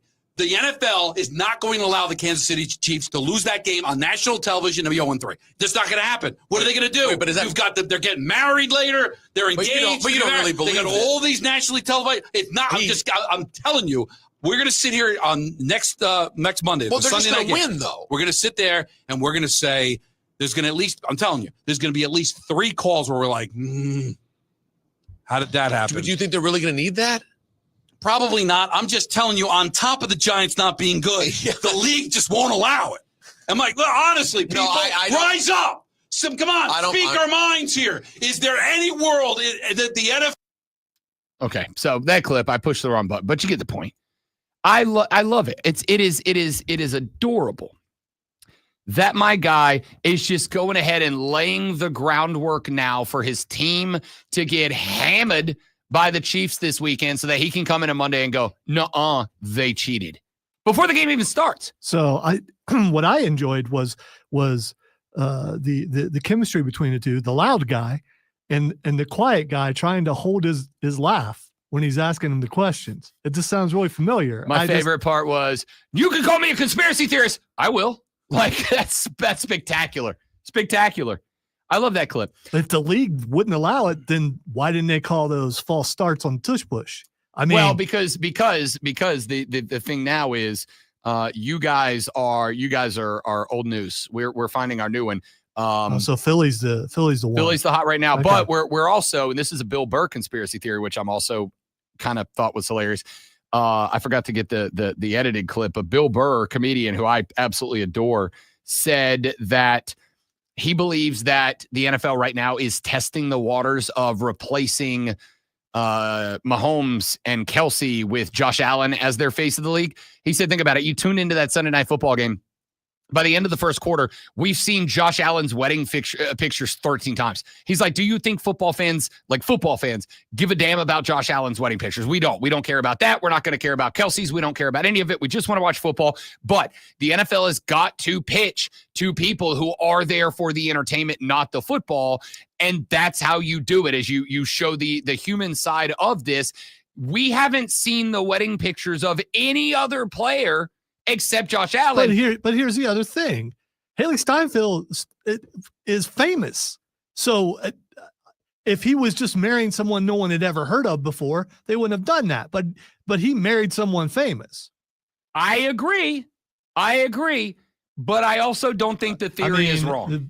We didn't see any Sierra pictures back when but you know, Russell Wilson isn't as good as Josh Allen. Russell Wilson had a minute where he was as good as, well, people thought he was as good as Josh Allen. As he's not. Nobody is. Yeah, beast mode and a killer defense. Jackson Dart, speaking of the New York Football Giants, Jackson Dart got drafted by those same New York Football Giants. Well, he had a very unique opportunity. After he got drafted, Eli Manning called Jackson Dart.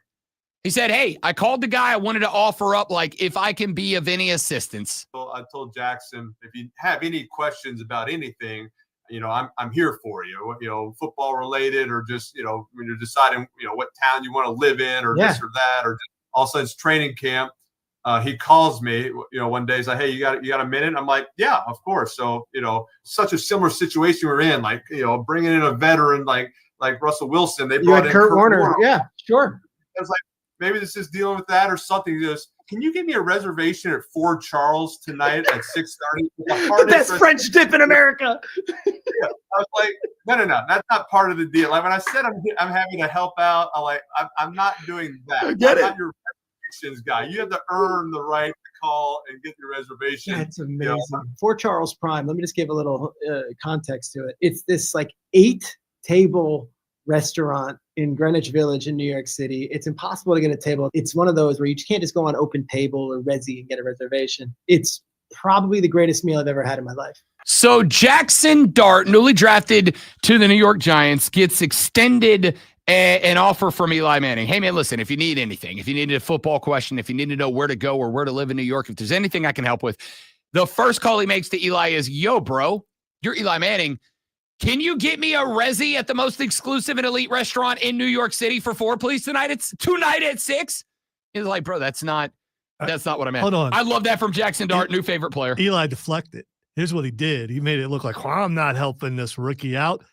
Eli ain't got that kind of pull. In New York, Eli has that. He does not. He couldn't do it either. He couldn't do it either. So he put it on Jackson Dart, knowing that there was no way that he could get a reservation at that place either. I think you very much underestimate the love that city has By for the Eli way, Manning. maybe back in the day, but how many years has it been since he played? And didn't he get benched while he was there? I'm just his saying. last year, and New York fans were PO'd about it. They were mad about it. That's part of the reason that whole administration got run out of town. He ain't played in a decade. Yeah, and that was the last time they were good. You don't think they're going to hang on? When Mahomes and Kelsey step away and the Chiefs go back in the gutter, you're going to, 10 years from now, be like, who cares about Mahomes? I don't think they'll go in the gutter. It depends on who the coach is, but yeah. When Reed steps away, you're not going to look back in 10 years and be like, hey, those were pretty good times. Well, yeah, Andy Reid probably gets key to the state. Maybe. All right, let's get one or two more in here. Let's go with, let's see, where's my, you know what? Let's go with this one. I've been hanging on to this one for a minute. We've been following, obviously, the Kawhi Leonard situation in the NBA.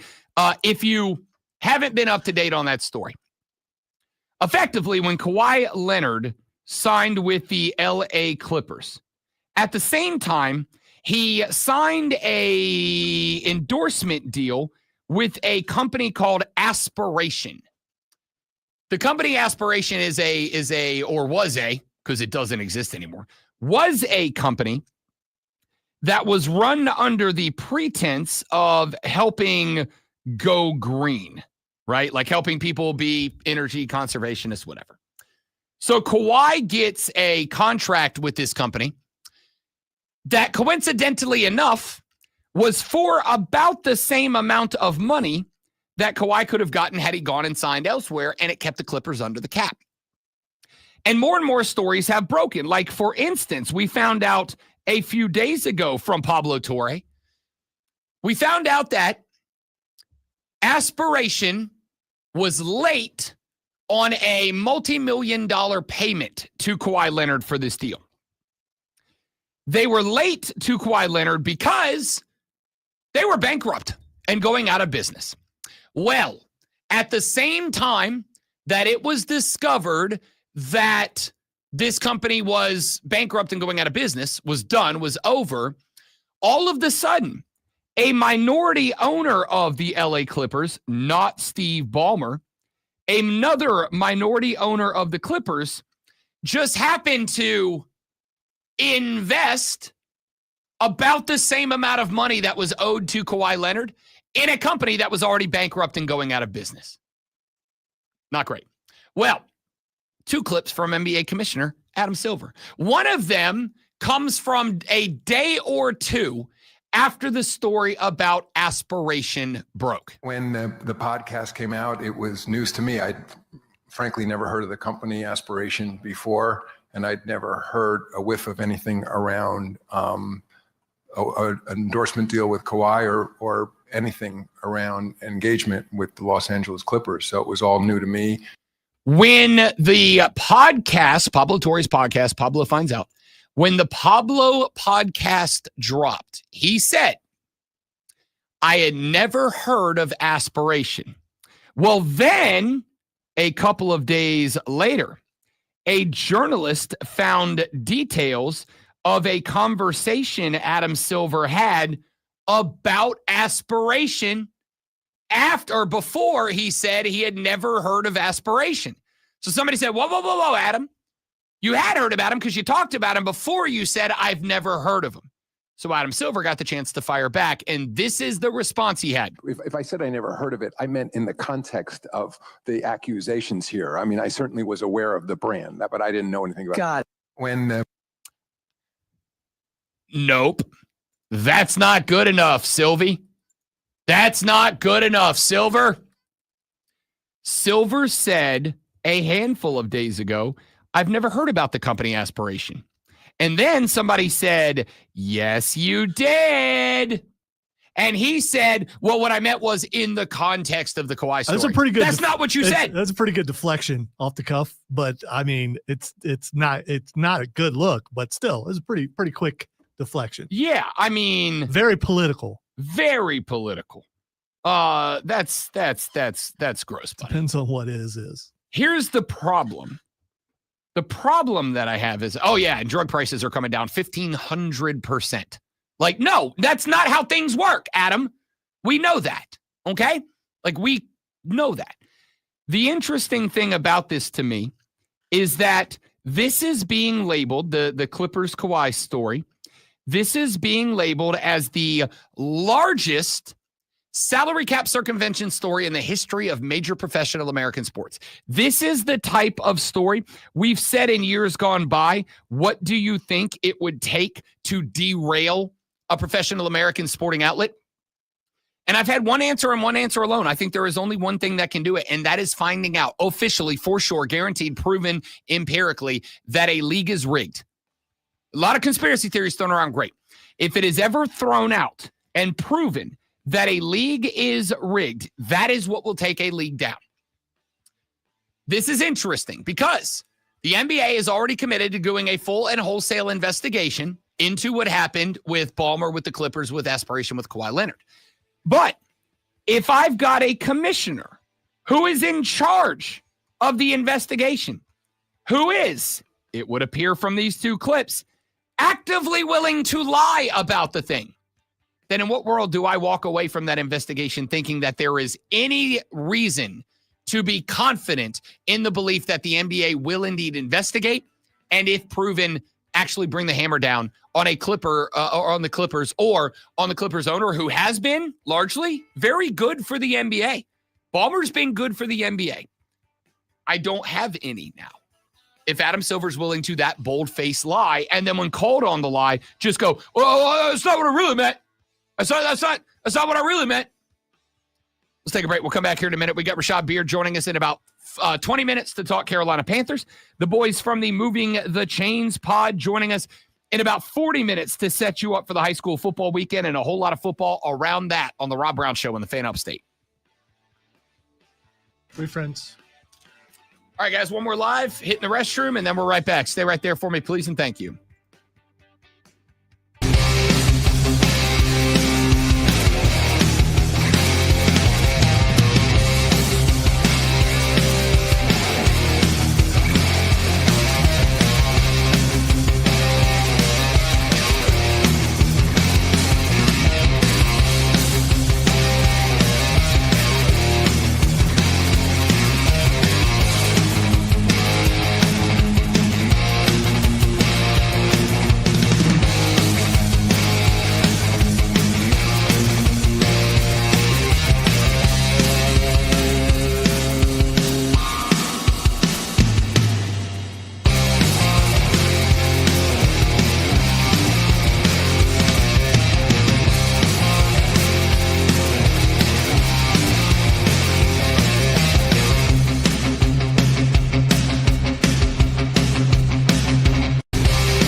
Short segment here before we get to Rashad Beard of the Panther Nation podcast coming up in the next segment of the radio program. We brought this up earlier in the show. I have a proposal that is in relation to the announcement that the Atlantic Coast Conference will require conference members from this point moving forward to play 10 power level games per year. Now, the other side of this story is that so far, the ACC has not made the move to a 9 conference game regular season as the SEC and the Big Ten have. The athletic directors from around the ACC will all be meeting early next month in Charlotte, North Carolina at ACC HQ to have discussions about moving to 9 games, what that might look like, or do they stay at 8 games and adopt an 8+2 model? That is, you play 8 conference games and you play 2 other games outside of the conference, but at the power level. And this is going to be obviously school by school. There will be schools like, say, Clemson. Clemson has now signed that home and home and home and home and home and home with Notre Dame, and they have South Carolina at the end of every year. They've already got 10. Their other 2 games are cupcake squads. If Clemson was to end up in a spot where 10 is mandated, they're already at that mark. There are other schools like Florida State who already have an out-of-conference rival like Florida, Georgia Tech with Georgia. They probably would be in favor of this because they are already well on their way to meeting that mark. But if they go to 9 games, how does that change it? I don't know what schools are going to land where. But I do have a proposal because there is a couple of other things that matter in this story. The first is, as of right now, the ACC has an odd number of football members. They have 17. You can't play everybody in 9 games with an odd number. You would have to either remove someone or add someone. I think I know who I want that team to be. Now, it's the same as every other conference. They want Notre Dame to join. But I think the ACC has potentially an opportunity here that would be of massive assistance. And that is to have Notre Dame play with all of the benefits of being a member as far as football goes. All of the football benefits of being a member without being obligated to become a member. Why is Notre Dame not in a conference? There is one answer and one answer alone. It is money. Because NBC pays Notre Dame a massive television contract that is exclusively their money. And when they go to the college football playoffs, all of that money, a massive chunk of which in conferences is given to the conference and split up between all the teams, they just get all of it. They just get to keep all of that money. So there's a reason that even though in a year perhaps like this one, where they start 0-2 out of the gate with a pair of ranked teams, access to a conference championship game might be a big boost, might be a big help for Notre Dame this year. So if you're the ACC, make this pitch. Notre Dame, we would like you to play an ACC schedule as if you are a conference member. We would like to place you into our standings as if you are a conference member. You do not need to join. We are just going to treat you like you are one. Kind of like being a guest in your buddy's country club course. I'm not paying the membership dues, but I will come out and play in this tournament and have a chance to win some money. Invite them as a non-member member. Let them be a non-member member. They play an ACC schedule.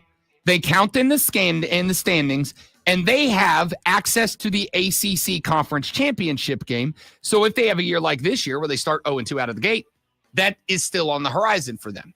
Second thing it does, it makes the ACC tougher. It makes it look more like they are out ahead of the Big 12. It makes it look more like they are closer to the Big 10 than they are normally. You say, Notre Dame, you get to keep all your NBC money. You get to keep all your NBC money. You split the money up that you make by going to the playoffs like everybody else. Maybe you give them a sweetheart deal, but you split up playoff money. You can keep your NBC TV contract money, and you get access to the ACC tournament game. In return, you make the conference better or look better by being a part of it. I honestly think that works out well for everybody. And if you want to go to 9 games, you have to have one more team. Maybe this is your ticket to being the conference that figures out how to get Notre Dame to jump on board. That's interesting. All right, we'll talk more about that later. Rashad Baird talks Panther football next on the Rob Brown Show in the Fan Upstate.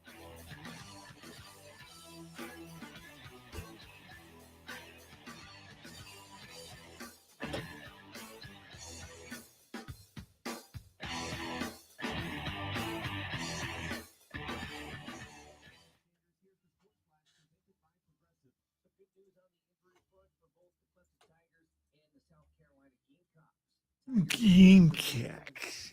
All right, guys, stay right there. We're going to get Rashad locked in. We will be right back.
What up, big dog? What's up, fellas? How we doing, man? I'm good. I'm good. All is well. I'm glad to hear it. How you guys doing? Good, man. Good. Football's back. My life's easy now. Wait. Did you say your life is? I said football is back. My life is. That's not what it sounded like. Yeah, I'm gonna be honest, Rob. That is not what it sounded. It sounded like you said my wife is easy. That's exactly what you. As long as it's just for me.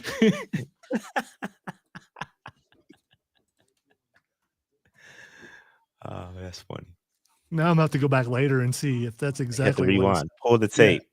Yeah, I won't use that one, but I just want to know. Review the film. Flag on the play. Let's be honest. Even if I did say that, that's not the worst thing I've said on the radio. Yeah, we still got hour and 20 minutes today. You can top that. You can. Still time.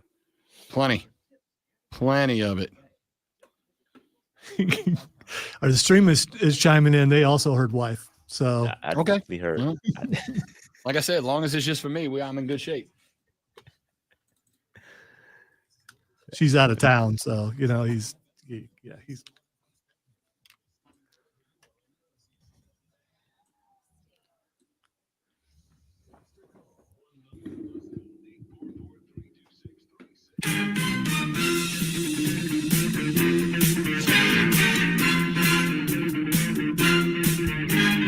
Rashad, I'll Venmo you $5. I will Venmo you $5 if you can tell me what this song's from. I can't tell you, bro. I can't tell you. I've heard it, but I don't know what it is. It's from Magnum PI, which was a show way back in the damn day. This was before me.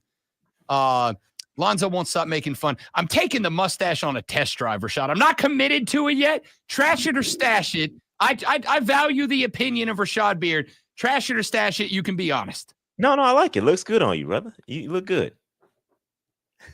I think he just wants me to embarrass myself in public. Rashad Beard. Look at him. I know. He's laughing. That's the biggest shrug I've ever seen shrugged. Rashad Beard is the host of the Panther Nation podcast. Joins us every single Friday at 8:40 to talk a little Panther ball. Let's start with the most important question of all. I'm all over the place now. You got me all messed up with the Magnum PI theme. Most important question of all, Rashad. How you doing, buddy? How you hanging in there, pal? I'm good. Panthers football can show some improvement, but I'm good personally. I'm not going to let them destroy my weeks every week.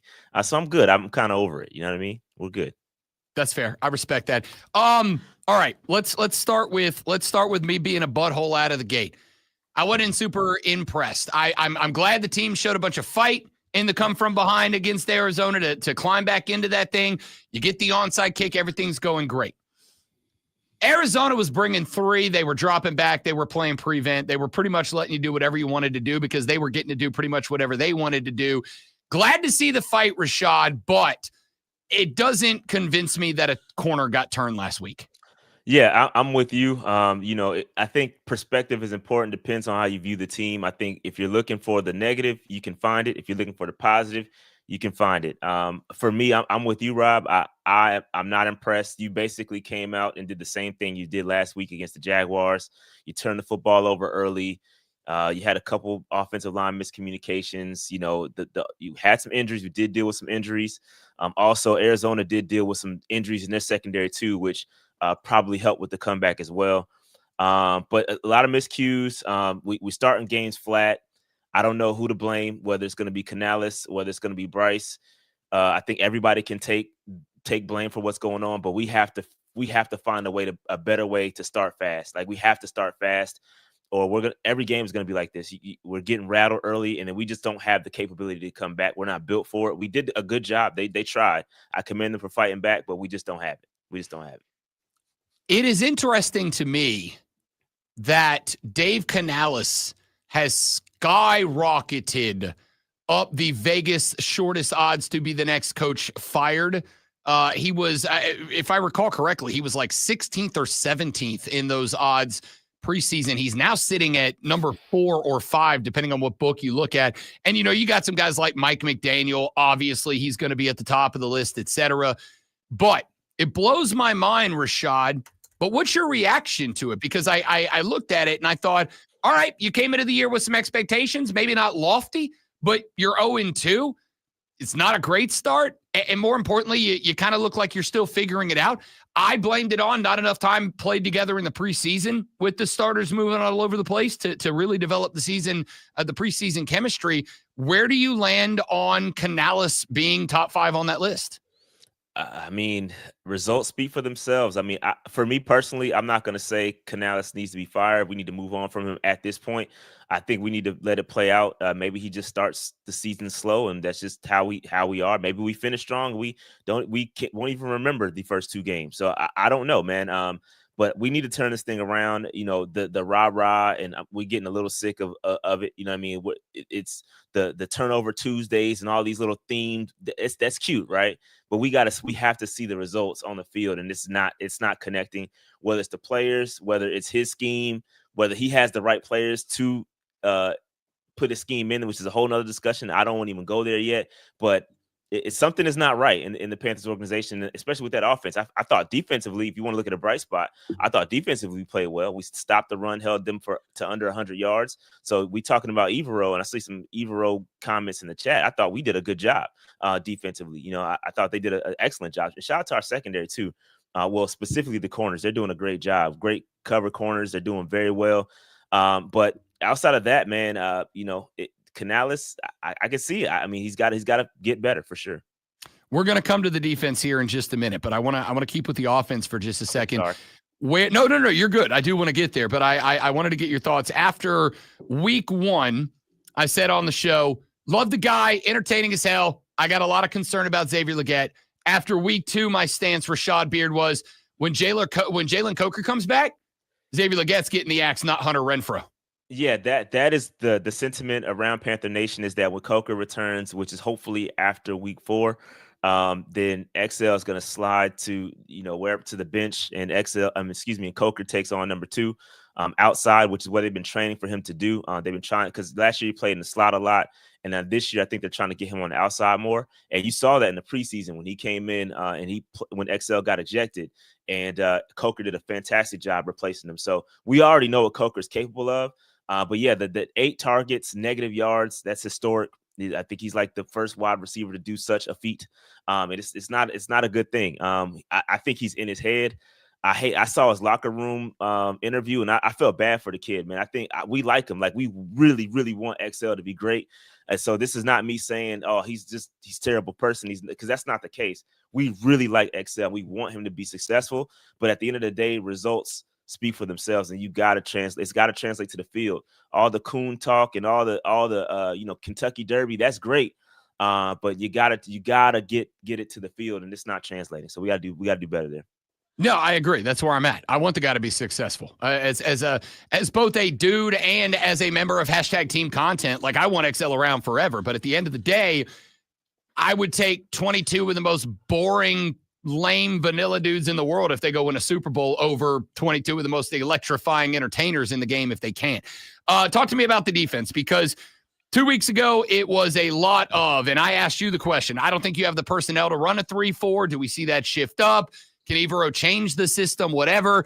There was a lot of heat on him, I thought, after week 1. And here comes Rashad Beard after week 2 saying, not as bad as maybe we thought it was. Overall 36,000-foot view of the defense. Yeah, I thought the defense did well, considering the circumstances. You know, Princely got his first sack, which was great to see. We lack a pass rush, so it was good to see our rookie in limited snaps too. I don't think he played but like 13 snaps, so he was effective when he was on the field. So it's good to see him get some pressure. DJ Wanham had a great interception. He continues to do well. Our run defense, like I said earlier, bounced back. They gave up 200 against Jacksonville and only gave up 82 against Arizona. So I think he did a good job. Now, I still think we lack some talent in the linebacker room, so we're always going to have that issue. It's not going to be fixed overnight. Unfortunately, we're kind of left with the guys we have throughout the season. So either they're going to improve or we're going to continue to be garbage at the linebacker role. But both of our guys, Roseboom and Wallace, they have to get better. It's not pretty on the interior for that linebacker room, but everything else, man, I like it. Again, the corner play is excellent. I think we're doing a good job. And I think, again, coming into the season, all I asked was for the defense to be mid, and that's what they are. They're a mid defense, and I felt like the defense did enough to win that game. They got the ball back when you needed it.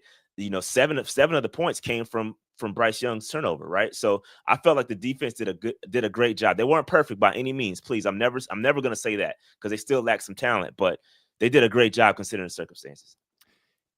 We kind of knew, though, coming into this year that if this team was going to be successful, however you define success, be above 500, win the division, be a wild card team, whatever.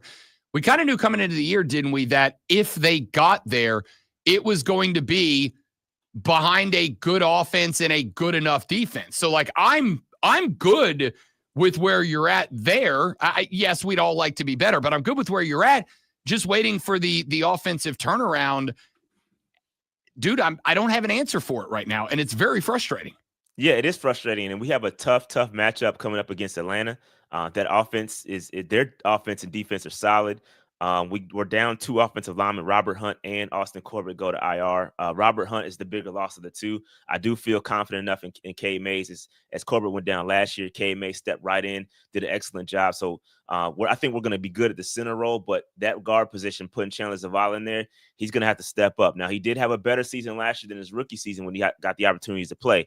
But he's going to have to really step up because the Falcons' defense has improved. They got a good pass rush. They got a good young core too. So that's going to be a solid matchup for Bryce Young and company. They're going to have to be better, and they're just going to have to start. If you just protect the football, man, Bryce has to protect the football. And again, we had this big debate on our show on Tuesday on who's to blame and whatever. But it ultimately boils down to Bryce. He has to hold on to the football. I mean, you're gonna get sacked, but you can't fumble and cause and have those fumbles turn into points. So you have to do better. You got to hold on to the football, protect the football, take the sack, live to fight another day. And I think the game could have been different against Arizona, and he's gonna have to do that against Atlanta. Talk to me about the matchup with Atlanta. We all know what Pajana Robinson is capable of doing out of the backfield and as a pass catcher. That is, I think, for a team where the biggest question is linebacker coverage to the outside, terrifying. Yeah. We have seen Michael Penix Jr. kind of start week by week, maybe not at the pace Atlanta would like, but he's starting to look and feel more comfortable in and outside of the pocket. Unless this is the game where that offense clicks, Rashad Beard, this one feels like it could be a long Sunday afternoon for Carolina. Yeah, and I packed my bags for it too. I think it's gonna be a long one. It's the home opener too, which is the bad part. They're gonna look good in the all blacks, or at least the black helmet. I'm not sure what the jersey combination is gonna be. Black helmet, blue uni, white pants, I think is what I saw. Oh, that's white pants. Let me make sure. It may be black pants, but I thought I saw black pants, black over blue over white. They're gonna look good. And it's gonna be unfortunate if things go south. I do feel like the fans are going to make a statement. If things look ugly, you may hear the boo birds out on Sunday. So, I certainly hope that they come prepared. We were excited coming into the season, and it's been a major letdown. I think Atlanta's going to be a tough matchup. They may not look at it like it, but Atlanta's our biggest rival, right? Atlanta at the I-85 South rivalry. We look at them. We don't like the Falcons. You know what I mean? So we want a W here. We need a W here. This is a must-win game because after this it gets tough. Well, you got the Patriots, then Miami, and after that it goes downhill from there. So we have got to build some momentum starting against the Falcons. Like you said, Bijan out of the backfield, catching out the backfield is terrifying. Matter of fact, I may not sleep tonight dreaming about that because we don't have the linebackers to cover it. And it's going to be scary. I just hope the defense can do enough and Bryce Young will protect the football. If Bryce Young doesn't have any turnovers and our receivers catch the football, it sounds so basic, right? But I think it'll be a good day for us. I think it's a winnable game. Atlanta isn't unbeatable. Like, it's a winnable game. We just have to go out there and execute at the end of the day. Is it frustrating to you that the take on a lot of these games recently have just been like, do the football stuff right? Like, just do the football stuff, man. You've got to just do the football stuff. Yeah, extremely frustrating. That's where you turn to Canales and you're like, man, what are you doing? Like, as a coach, what are you doing with these guys? Because he keeps talking about it too in his interviews, basics and fundamentals. Like, this isn't high school, ladies and gentlemen. Why are we talking about how to tackle in a press conference? Why are we talking about catching the football? Why are we talking about very, very basic X's and O's? This is the NFL. Like, what are we doing? So I feel like, man, we have to do better. I think we're capable of it, and we keep talking about what we're capable of. Canales keeps talking about, man, I like this team. I like what we're capable of. You got to show me. I'm not from Missouri, but you got to show me. We need to see it. What a reference from Rashad Beard. The Panther Nation podcast. You can find them on X at Panther Nation PC. More importantly, get to the YouTube channel, get subscribed, get liked up. The boys are live all the time. If they get dropped by Atlanta on Sunday, it's gonna be a long night for Rashad Beard. It is. It's gonna be. It might be some fireworks on PNP after the game. So come check it out. Oh, bank it. I'll be there. My man, appreciate you, big dog. Talk to you next week, brother. Appreciate you guys. Thank you. You know it. Rashad Beard of the Panther Nation podcast joins us every Friday at 8 o'clock to talk Panther football. Stick around when we come back here in just a moment from now. We're going to be joined by the fellas from the Moving the Chains podcast. We'll set you up for the high school football weekend. We will make our college and NFL picks and predictions in the final hour of the show on the Friday Football Fiesta. Sports Flush. That was a good one, Joe. The Buffalo Bills remain undefeated after a 31-21 win over the Dolphins last night. Josh Allen finished 22 of 28 for 213 yards and 3 touchdown passes. And James Cook rushed for 108 yards and a touchdown on 19 carries. South Carolina quarterback LaNorris Sellers has been upgraded to probable for this weekend's matchup against Missouri. Reports out of Columbia are that Sellers has participated in practice, though his level of involvement hasn't been revealed. Clemson wide receiver Antonio Williams is listed as probable for this Saturday's matchup against Syracuse. Williams injured his hamstring in the week of one matchup against LSU and has been unavailable since. Starting left tackle Tristan Lay and safety Khalil Barnes are also listed as probable. Hour number 4 of the Rob Brown Show coming up next.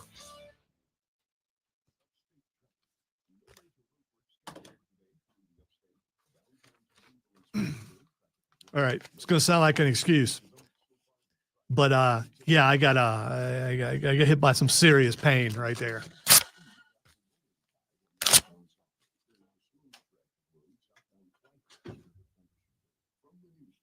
No, I'm not.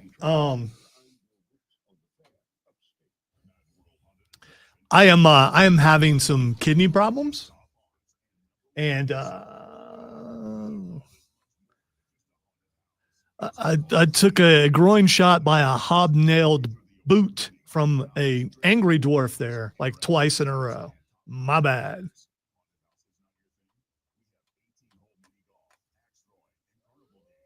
And then I laughed afterwards because it happened in the same story this time, and I was nailing it up to that point.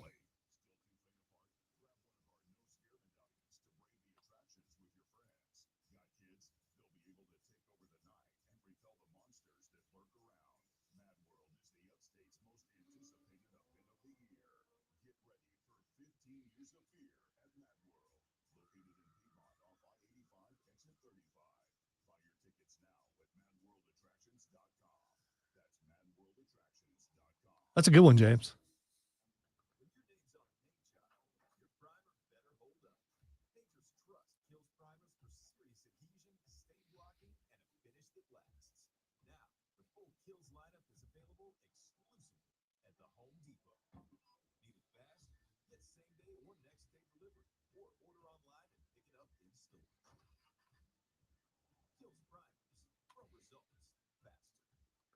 Hopefully the background of that bumper sticker was a clear sky with chemtrails on it. That would be even better.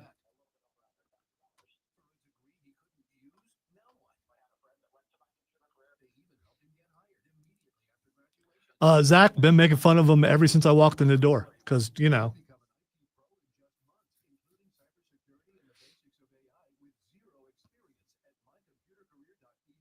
Thank you, Michael. Me too. Getting old sucks. And managing to find different ailments along the way. But I prefer to still be alive. I can, handle pain. But hobnail booted dwarves in the middle of a read, that's not good.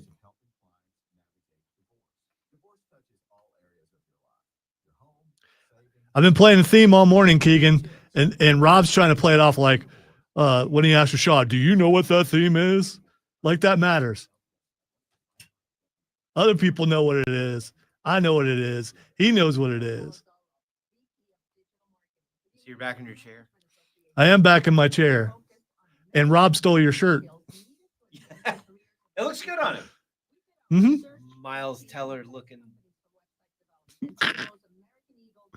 We're good. He looks like Rooster from Maverick. Yeah, but I've been playing the Magnum PI theme all morning. Oh, that's good. That's good. Yeah. I also told him that Tom Selleck had a bigger mustache. he did. He's got a bigger lip. We need a side by side with him and Weird Al. That's what we need. Because I've showed him the pictures, or Daniel Radcliffe playing Weird Al. It looks very similar. If he got a wig going with what he's wearing right now, Halloween's taken care of. Yeah. We're just all in here making fun. The costume's officially decided. I just put on a Detroit Tigers hat and I'm done. Or a Weird Al wig. I'm telling you. Oh no, you think I'm passing on a chance to be Magnum PI for a night? Get out of here. Of course I am. Get out of here. Sure will. Get out I didn't of mean here. it literally, Chris. But I appreciate your commitment to the bit. Yeah, it was more of a which I completely appreciate. I love this chair more, except on Saturdays.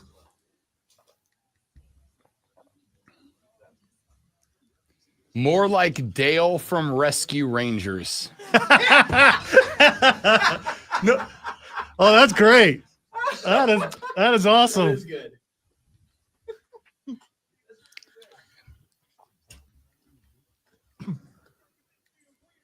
Unbelievable. And that's supposed to be my friend.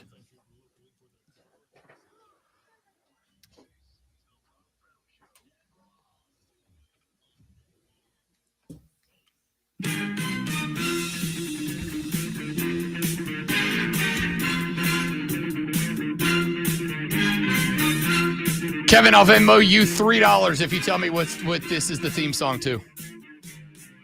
I'm gonna guess Magnum PI. $3 incoming. Kevin Thomas from the Moving the Chains pod. He was in the chat. Wow. Oh, that's true. Never mind. You don't get $3. See, the Magnum PI jokes have been nonstop. This is where he's trying to look cool. Oh, no one knows this theme. When the rest of the chat, they absolutely know this theme. I mean, Rob's just trying to dress nice for one time, and you guys are just giving him a hard time. I don't understand. Like, I don't know what's going from this guy. Come on, it's sports radio. You don't need to dress up. Trash it or stash it, Kev. Where are we at on this? Be honest. You won't hurt my feelings. He's not going to be honest. He's going to tell you. No. I don't. I don't think it's a permanent look for you, Rob. But for like a couple weeks, a month, like you know what? Okay. Let's rock it. Or just until someone gets back from vacation. Just until the wife gets home on Friday. That is more than fair. Ladies and gentlemen, it's time to talk some high school football because we got Friday night lights all around the upstate. Plenty of games to get to. Where's your boys, Kev? Where's your boys? You ditched them last week and they said turnabout's fair play. You're on your own? I guess work. I don't know, man. Just, I'm you notice he didn't say they were playing golf. He didn't say that. He didn't say they're out on the golf course together. Yeah, they could be. They could be, which is, by the way, I was not playing golf last time. I don't know where that came from. The boys were putting you out on it, pal. That checks out.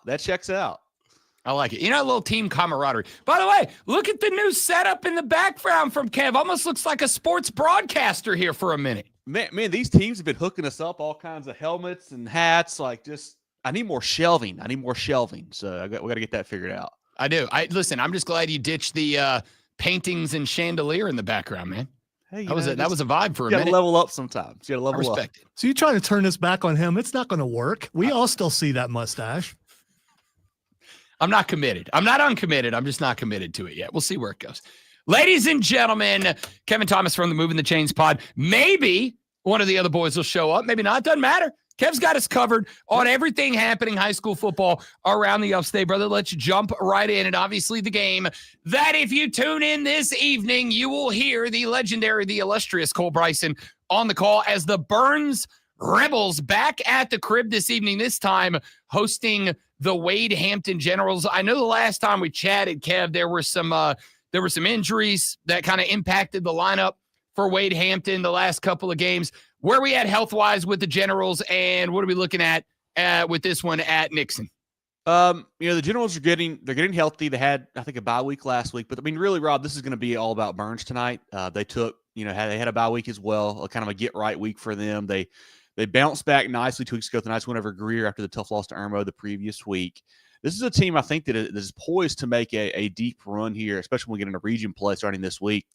A lot of guys who have played a lot of football for them, and the key to them is, like I said, just staying healthy. Tonight, they should just handle business. It shouldn't be really close. Like, no offense to Wade Hampton, they're just a younger bunch right now. They're not really cut out to compete with some of these big boys in 5A. So it's going to be a tough night for them, but I think the Rebels roll tonight. All right, let's go to a couple of other ones. Greenwood is at TL Hanna this evening.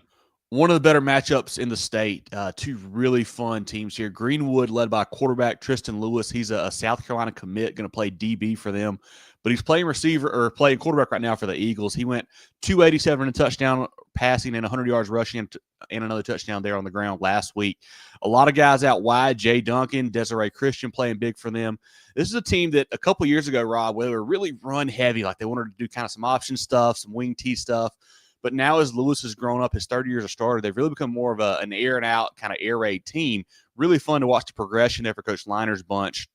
TL Hanna, though, they are a running team, and they will be probably forever as long as Coach Tone is there. Kind of a running back by committee. Amari Nance had 4 touchdowns last week. Elijah Grimes, Thomas Williams, and whatnot. They're a team that wants to, get a lead, grind it out on you, kind of milk the clock. But interesting stat, though, TL Hanna, a team that, is so focused on not coming from behind and having that early lead, has not scored a point yet in the first quarter through 3 games. And that's a big thing there for that type of offense. I think Greenwood, too many athletes on the road. I think Tristan Lewis has a big game. I think they win this football game. Boiling Springs taking a roadie over to the reservation to take on the Gaffney Indians. A game last year that was in overtime, an overtime win from the Indians. I don't think it'll be that close this year. Gaffney has had some turmoil the last week or so. Had a quarterback transfer out. They had a quarterback battle before that. Hopefully the bye week and kind of having some of those things figured out helps them settle down. Banks Boughton will be the QB now. He'll take over for them. They've got tons of athletes, as always, especially on defense. Love Zion Ratchford. He's a huge piece in the middle of that defense for them, for Coach Littlejohn. Boiling Springs, they've got some young pieces. I like Dennis Glenn a lot up front. I like Jeremiah Favorite, the Michigan State commit. But I think Gaffney, just kind of going through what they've been through, kind of hopefully brings them together as a team here, really. Having some of those distractions out of the way. I think they rally around Coach Littlejohn. I think they get a win tonight at the reservation. Let's go to Hillcrest at Malden. This is a fun rivalry game. The Golden Strip Derby, as it's called. Hillcrest has won 12 in a row to take a 36-34 all-time lead in the series. So there's been a lot of the Rams lately heading that way. But two teams that are 2-1. Not sure if folks expected that coming into this week of play here, but they've got a bunch of young pieces. Coach Cook at Mullen has done a great job turning that program around. Coach Swaggart at Hillcrest has done a fantastic job there. I like that quarterback Jackson Free a lot. He's a young guy that plays really well for them. I think this will be a fun matchup.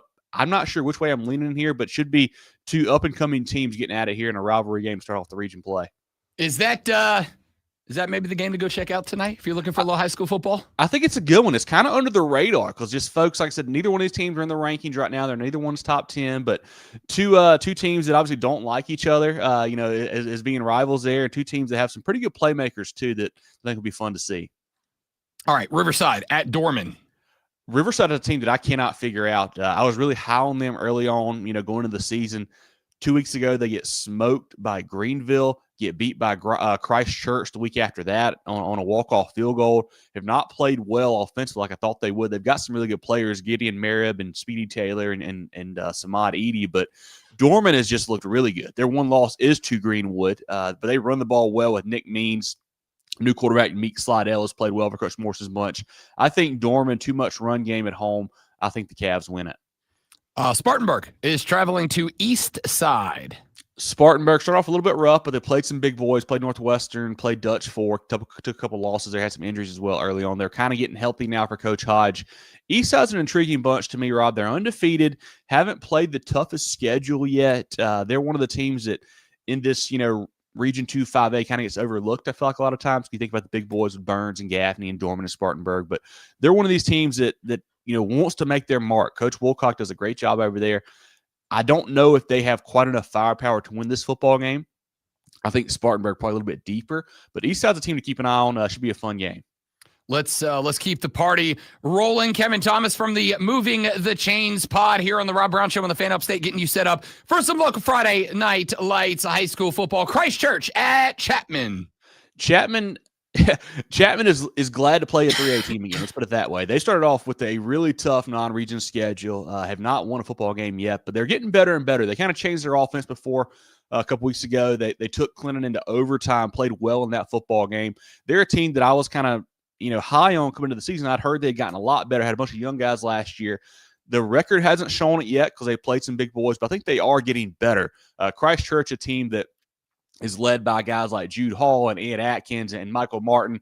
Tons of really good athletes there for Coach Hatfield's bunch. I think they're a contender in 3A this year. I think they're a little bit deeper, a little better than Chapman right now, but that'll be a fun game. I think we could see a lot of points in that matchup. Chesney at Woodruff. Chesney's a team in 2A that I really like a lot. I don't think they're quite deep enough to compete with Woodruff, a bigger 3A bunch. Woodruff led by Aiden Gibson and Connor Davis, the quarterback's getting better and better each and every week. I think Woodruff wins this football game, but I like both those teams to make some runs here in region play. Love to hear it. And let's wrap it up with St. Joseph's at Fountain Inn. Fountain Inn is another fun team that can put up points, man. Sam Holiday each week is doing 250 plus through the air, another 75 plus on the ground, 4 or 5 touchdowns. He's getting done, dual threat there for the Fury. I like that bunch. I think Coach Nichols has him heading the right direction. I like them tonight in that matchup. All right, what's the game Kevin Thomas is going to be at tonight? So we're looking either Greenwood, TL Hanna, or Hillcrest Malden. We're still kind of up in the air right now. Going to make some calls, figure out where we want to go to, but one of those two here in the upstate. I like it. All right. Got a minute or two left here. Yeah. And I did that on purpose, Kev, because I wanted to get your thoughts. Sup with those Clemson Tigers, buddy. What do we got this weekend? You got Cuse. You're favored by a couple of tutties in this one. The take I had earlier was if you guys don't cover against Syracuse. I like Fran Brown. I like the trajectory of the Orange. With Antonio Williams, with Khalil Barnes back, getting your guys healthy, getting your full starting offensive line back. If you guys don't cover up the Cuse, Monday's going to be a rough day on the show.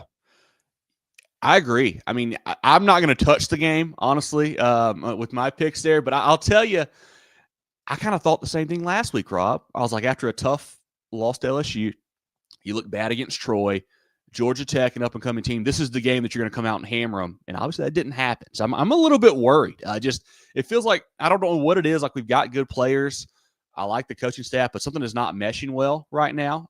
And I love that Antonio Williams is back. I love Khalil Barnes is back. And I want to get your thoughts on this, Rob. They keep talking about Antonio Williams like, he's such a huge piece. Like the guy's not prime Randy Moss. Like, I know he is a good player, but they're putting a lot of expectations on him to obviously just fix this offense all of a sudden, and that does worry me a little bit. Like I said, I wouldn't bet on the game. I don't trust the offense right now, or the defense for part of the time. But it's gonna be a tough one, man. It's gonna be a tough one. So it got brought up earlier in the show, and I'll bring it up to you here just because you bring up Antonio. And I said the same thing. Like, I don't think anybody's looking at Antonio Williams and labeling him best wide receiver in college football right now. But the numbers when he is available and when he's not are pretty stark. With Antonio Williams, Klubnik, 47 tutties to 12 picks across 21 games, averaging 34.2 points, 263 passing yards per game.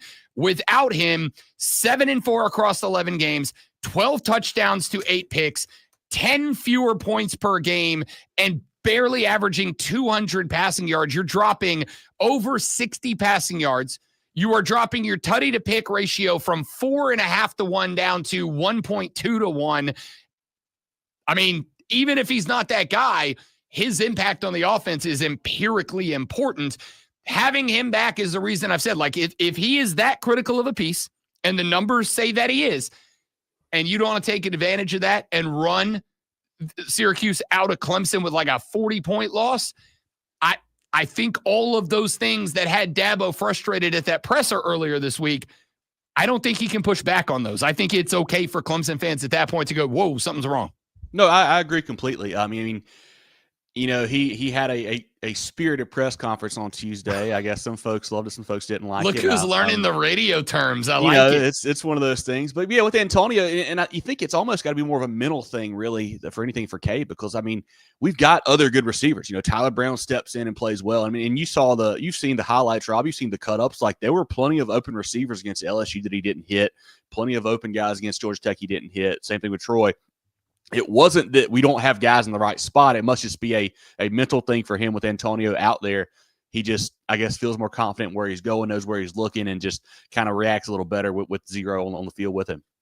I get it, right? Like this is the discussion I had when Carolina traded Adam Thielen back to Minnesota. I'm like, I get it. You get a couple of picks. Those are helpful with a young team. Great.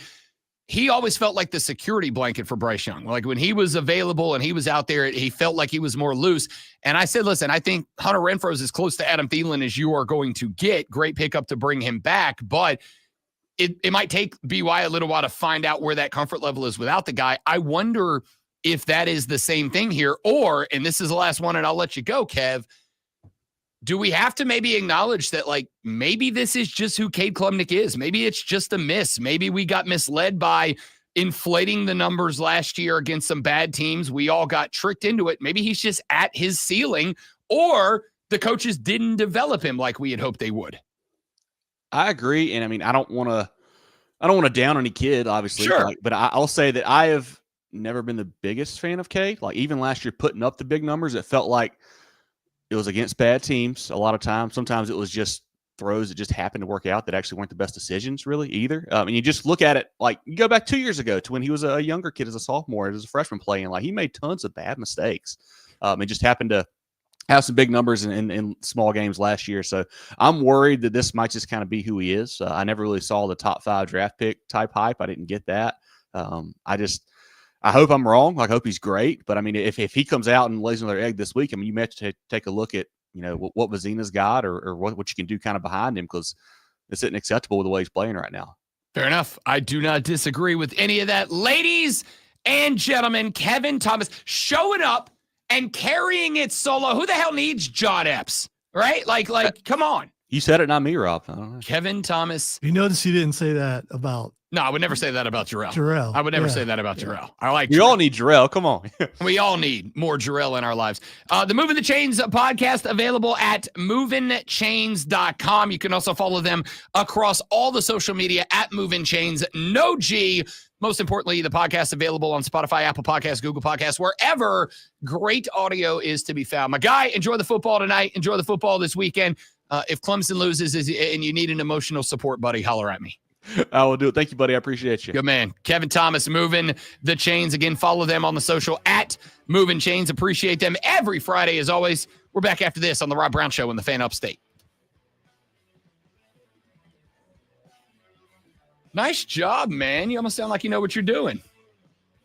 Oh, he took his headphones off. He doesn't know what he's doing.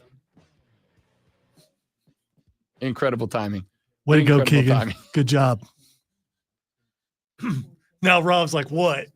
No, I saw you guys just having your old secret conversations on Twitter. I get it. Wasn't secret. Oh, man. With friends like these. Stay right there, guys. Be right back.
The Rob Brown Show back on your radio. It is the Fan Upstate. Rob Brown, the Great Malonzo, and you racing towards the football weekend. Let's run one more time through some of our biggest college football games of the weekend. Make a couple of predictions. Let's start, obviously, with the two that y'all will be most interested in. That, of course, the South Carolina Gamecocks on the road at the Mizzou Tigers and the Clemson Tigers at home hosting the Syracuse Orange. Are we picking? Yeah, we're picking. Let's pick some games here. Let's pick some top 10 matchups. Let's pick some Tigers and Gamecock matchups. So let's start with those two. Let's start with the game that comes first in the day. Clemson minus 16.5 at the Crib, hosting the Syracuse Orange. Cover or no cover in this one? I'm gonna say Clemson wins this game, but they do not cover. Do not cover. No. What's the conversation on Monday if it's a uncomfortably close game? That they're getting closer. That they're fixing the wrongs. Not quite there yet. Enough to get the victory, and they're going to progress towards the end goal of the season.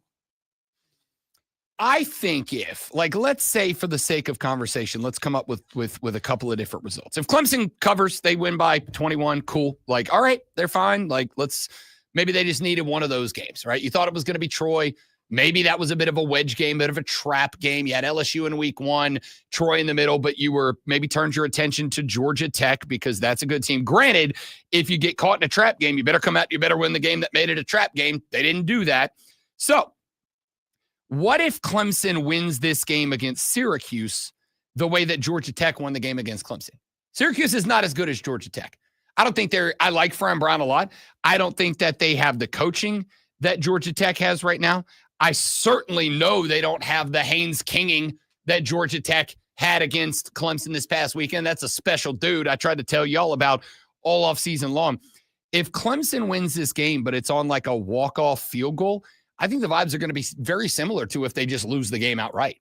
I think the conversation is tough. No, I mean, yeah, it will be tough conversation, but it won't be the same as a loss. I think the expectation in this game has to be blowout win. Not win. It has to be blowout win. I think anything less than I think a close game, I think a one-score game, and I think the conversation's very awkward Monday. As far as that goes, if you still have expectations of making the playoff, that's out the window. You've got to win the ACC championship. So it ain't going to matter about margin of victory. It's going to be a matter of did we win or not. I don't disagree. They need to win out or at least win all their ACC games and then win the ACC championship. I don't disagree with that at all. But I also, as much as the only season that matters is this season, I also am thinking long-term. I'm thinking long-term of the program. And the thought's going to be for me, because I've said how many times, the philosophy for me in college football is if you are not moving ahead, you are falling behind. If you are not getting better, other teams are, and they will catch and surpass you. I'm worried you are falling progressively further into the territory of Georgia Tech is on the way up. Florida State is on the way up. Miami is working to stake their ground. Louisville is on the way up. There are some teams that are on the way up right now, and I don't think you have the distance between them and you that you thought you did in years gone by. In every game that you have a fist fight with a Syracuse, Clemson becomes a less attractive destination in years to come. Well, you have a built-in excuse for next year because you're going to have a new starting quarterback. So you're going to get a little more leeway from the fans, or you should, because you got a new guy in there. In years past, when Clemson was really on top, those guys got playing time because there was garbage time at the end of the games. And that was one of the advantages that Clemson had, is they were able to get a lot of playing time for guys that were the future of the program, and they haven't been able to do that lately. Not unfair. All right, let's flip it over. Let's talk about the other one for just a few minutes. South Carolina on the road at Mizzou. If you missed it, LaNorris Sellers upgraded to probable for Saturday.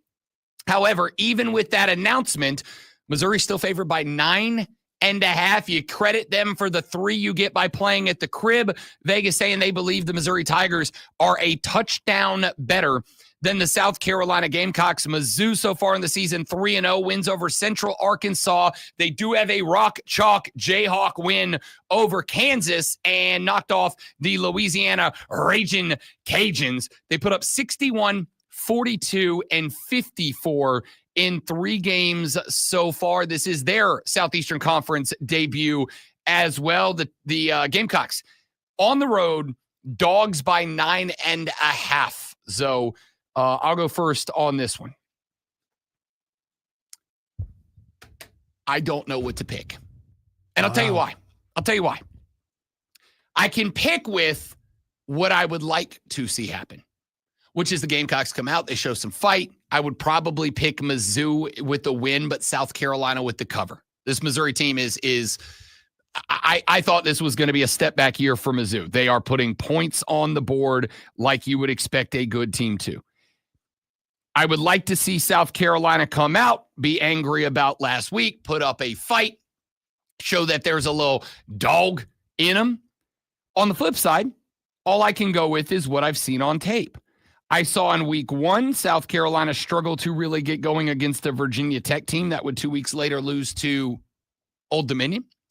I saw in week 2 a South Carolina team, and we can have all the reasons that we won, including what did it turn out be a 2+ hour rain delay. Of course, that's going to impact stuff.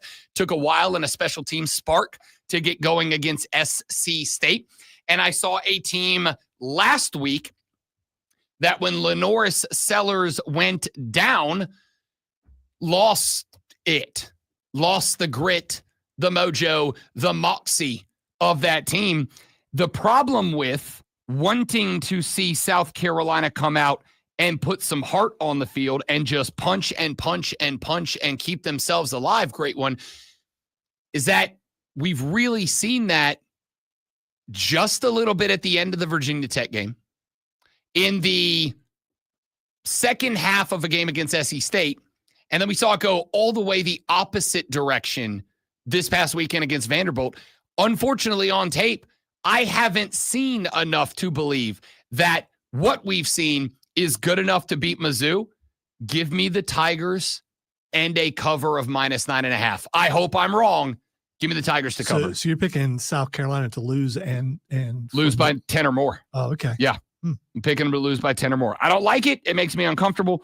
But yes, give me the Gamecocks to lose by 10 or more on the road at Mizzou. That's a damn good offense. I believe LaNorris is all the hype. I think he was having a little bit of a bad game and would have came back if he hadn't got dinged up last week. And I think they would have had a shot at winning that game. I think there's a bad taste in the Gamecocks' mouth for losing to Vanderbilt the way they did. They got their butts handed to them. I think they're going to come out strong, and I think they win. So you believe in the fight? I do. I do not. That's where that one's going to end up at. So with those 2 games, we've got Clemson. I will take the cover because I think they have to. You said win but not cover. Right. 16.5. With South Carolina, Mizzou, South Carolina to win outright or just cover? Well, if they win outright, no, they're 9.5-point underdogs. Right. If they win by 7, that's I see what you're saying. So if they win, they can cover and not lose. So are you taking them for the outright win or just the cover? The outright win. The outright win for the Gamecocks. I'm going the other way. I'm going Missouri to cover 9.5 against South Carolina. All right, some of the other games going on this weekend. Texas Tech on the road at Utah. The Utes are -3.5. I've already called this one. Give me the money line upset with the Red Raiders going on the road and getting the win over the Utah Utes. Yeah, the team who paid the most money to win. So, I mean, they've got to win because that's been the storyline. If you pay a lot of money, you're going to win the college football championship. I think the storyline is if you pay a bunch of money, it helps you win the college football championship. That's not what I'm hearing. I hear bought championship. So of course they're going to win. Well, I think you're sensitive to the argument because your team's towards the top of that pile. Okay, not the top though. Towards the top of that pile. At least 3 could have dropped by now. Who knows? Correct. I don't think anybody says you will win it. I think they say and for the record, that's not what it is easier to win it because every team that was in the hunt last year in the quarters and the semis was inside that top 10 money spending team. That's not wrong. That's true. That you still got to put together a good team, and you still got to coach it, and you still got to execute it. We agree. I just think the Red Raiders are a better football team at the end of the day. So do I. Big upset of the weekend. Give me the Wofford Terriers on the road over the Hokies of Virginia Tech. Go finish that program, man. By the way, real quick, just to address this, because I saw this yesterday, Vegas odds on Virginia Tech's next head coach, Shane Beamer, is like 4th shortest odds. Michael Vick is first in line to be the head coach at Virginia Tech. I'm going to keep it a buck. Shane Beamer's not going to Virginia Tech. All right. If I thought he was because of the emotional attachment, I'd be happy to be the first guy to go. You might want to get on the horn with Shano and convince him to stay. If I'm Virginia Tech, I'm pulling the trigger on Michael Vick. You know what I'm doing? I'm doing the Deion Sanders thing. Yeah, but I don't think they're losing this week. It doesn't mean that job won't be available. Oh, that job is available. Yeah. The question is, how desperate do they get? We'll see. Give me the Terriers on the road for the outright upset. That's a straight up for real pick, too. Pandering. That's a for real. No, it's not. That's a. How many? 5 years I've been here. How many times have I picked Wofford to go on the road and win a power game when they've gotten a paycheck game? Literally zero. We don't generally pick Wofford. Today games, is one. Okay. Right, but if I bring it up, if I'm going to make that pick. All right. That's a genuine pick. Right. Don't get angry with me. SMU on the road at TCU. This one's Your at mustache noon. is quivering. I'm so mad at you right now. TCU 6.5-point favorite over the SMU Mustangs in this one. I would very much like to see SMU get back in this. I would very much like to see a bounce back after that tough loss to Baylor. This TCU team is, however, a pretty solid Horny Frogs team. Give me TCU to win and cover. That being said, they haven't really beat anybody impressive. They did get the round 1 win where they drummed North Carolina, but we all know what was going on at that point. They beat Abilene Christian. They are only 2-0. I still think it's a pretty good team. Give me the Horny Frogs. Give me SMU. All right, we'll find out. TCU 6.5-point favorites. That's not really that much. It's not a big number. You're not wrong. Auburn at Oklahoma, the Boomer Sooners, 7.5-point favorites. I bought in, I'm staying in, and Keegan made a bad joke about me looking like Dale from the Rescue Rangers. Give me Oklahoma to beat Auburn by 50. I am going to go with Auburn just in solidarity because we not always are there solidarity-wise with Keegan. Go Auburn. Boomer. Michigan's at Nebraska. Michigan minus 1.5-point favorites. Moneyline upset outright. Matt Rule and the Huskers. I'm back to drinking the Rule-Aid. Nebraska wins this game at the crib over the Wolverines. Tough one for you to pick. Yeah, I can't go with you there. I can't. I'm Michigan wins. It hurts, but yeah. Clip it, pull it. And Keegan turns around and ruins it immediately. All right. Let's see. Keegan also said, I hope you lose your house, Rob. Which is kind of harsh. Yeah, that's deep. That's deep. I respect it. I do. I just said I hope his team loses by 50. I get it. I understand it. We've got there's not a ton of other sexy games. Florida's at Miami. Miami 9.5-point favorites. I'm going to hot take this one. Not to win, give me Florida to cover. It's a damn good defense. And I can't imagine DJ Lagway's throwing 5 picks. Give me Florida. Miami wins. Florida covers 9.5. No way. I mean, Miami wins. But yeah. And they win by a lot. They win by 10 plus? Yeah. I don't know, man. This is a good rivalry game. It is in Coral Gables. Illinois is at Indiana. The Hoosiers favored by 6.5 over the number 9 Illini. I already picked this one on BetMGM tonight. I'll do it again here. Give me the Hoosiers with an exceptional run game behind Fernando Mendoza. Give me the Hoosiers to win and cover 9.5 or 6.5 over Illinois. Yeah, I don't really care because these are also runs. One of these teams, one of these teams could eat up a Big Ten title spot. I'm going to go with Indiana. One of these teams could eat up a Big Ten title spot. All right, there's your college games. When we come back, we pick our NFL weekend, and we wrap this bad boy up on a Friday football fiesta. The Rob Brown Show is on your radio. It's the Fan of Upstate. Boomer! By the way, I knew your intent, Keegan. I don't know what he was talking about. I was just reacting. Yeah, I don't know why I thought either. Whatever. I have to go cool off after another thought about the Dale joke.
Wrapping up the Friday Football Fiesta edition of the Rob Brown Show here on the Fan Upstate. We've given you the college picks for the weekend. Let's take a look at the NFL slate. We started last night with a 31-21 victory for the Buffalo Bills over the Miami Dolphins in the AFC East. Let's get to Sunday's matchups. We open in Cleveland, Ohio, with the Green Bay Packers take a roadie down to meet the Browns. The Pack favored by 7.5 in this road trip. Lonzo, throw the rest of my year's salary on Green Bay to win this game by 2 touchdowns. This Green Bay team is terrifying, and they're not even playing their best offense yet. They don't even have their number one receiver available. Cleveland's Cleveland. I have zero idea how this line isn't at 10.5. Well, the reason why it's lower is because Cleveland's defense is pretty good. So it's the one positive, if you were a Cleveland fan, that you could say, yeah, but our defense is all right. So, yeah. And I think it's saying a lot. The Vegas is saying that when Green Bay is on such a roll and scoring a lot of points. I mean, on a Green Bay is going to win. Cover 7.5. Yeah, they will. Yeah, they will. But I think it may be more like by 10 points and not the amount. That's what I'm saying. Like, I would have set the line at either 9.5 or 10.5. I might have said 9.5 to try to bait some people into 10. But 7.5 feels too low. Give me the Pack. Indianapolis at Tennessee. This one's in Nashville. The Colts favored by 4.5. Danny bleeping Dimes. Showing that you put the emphasis on franchise and franchise quarterback, not on quarterback and franchise quarterback.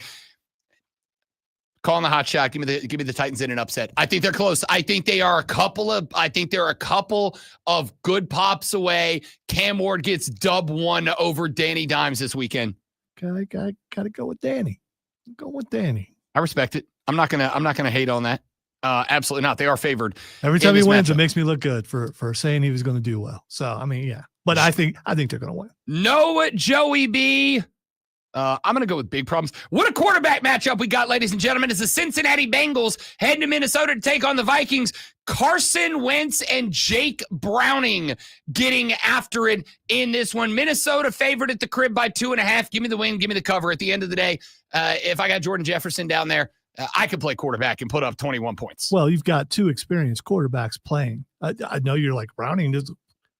Burrow is injury prone, so Browning's had playing time already, so it's not like he's stepping in there for the first time. And Carson Wentz has done okay when he's played in a game. I saw him say he's excited to actually be playing in a meaningful game. He's played in games recently, but of course it didn't really matter. So, but yeah, Minnesota. We'll do this. Yeah, and cover up. And I think this was another one that I feel is a pretty obvious pick.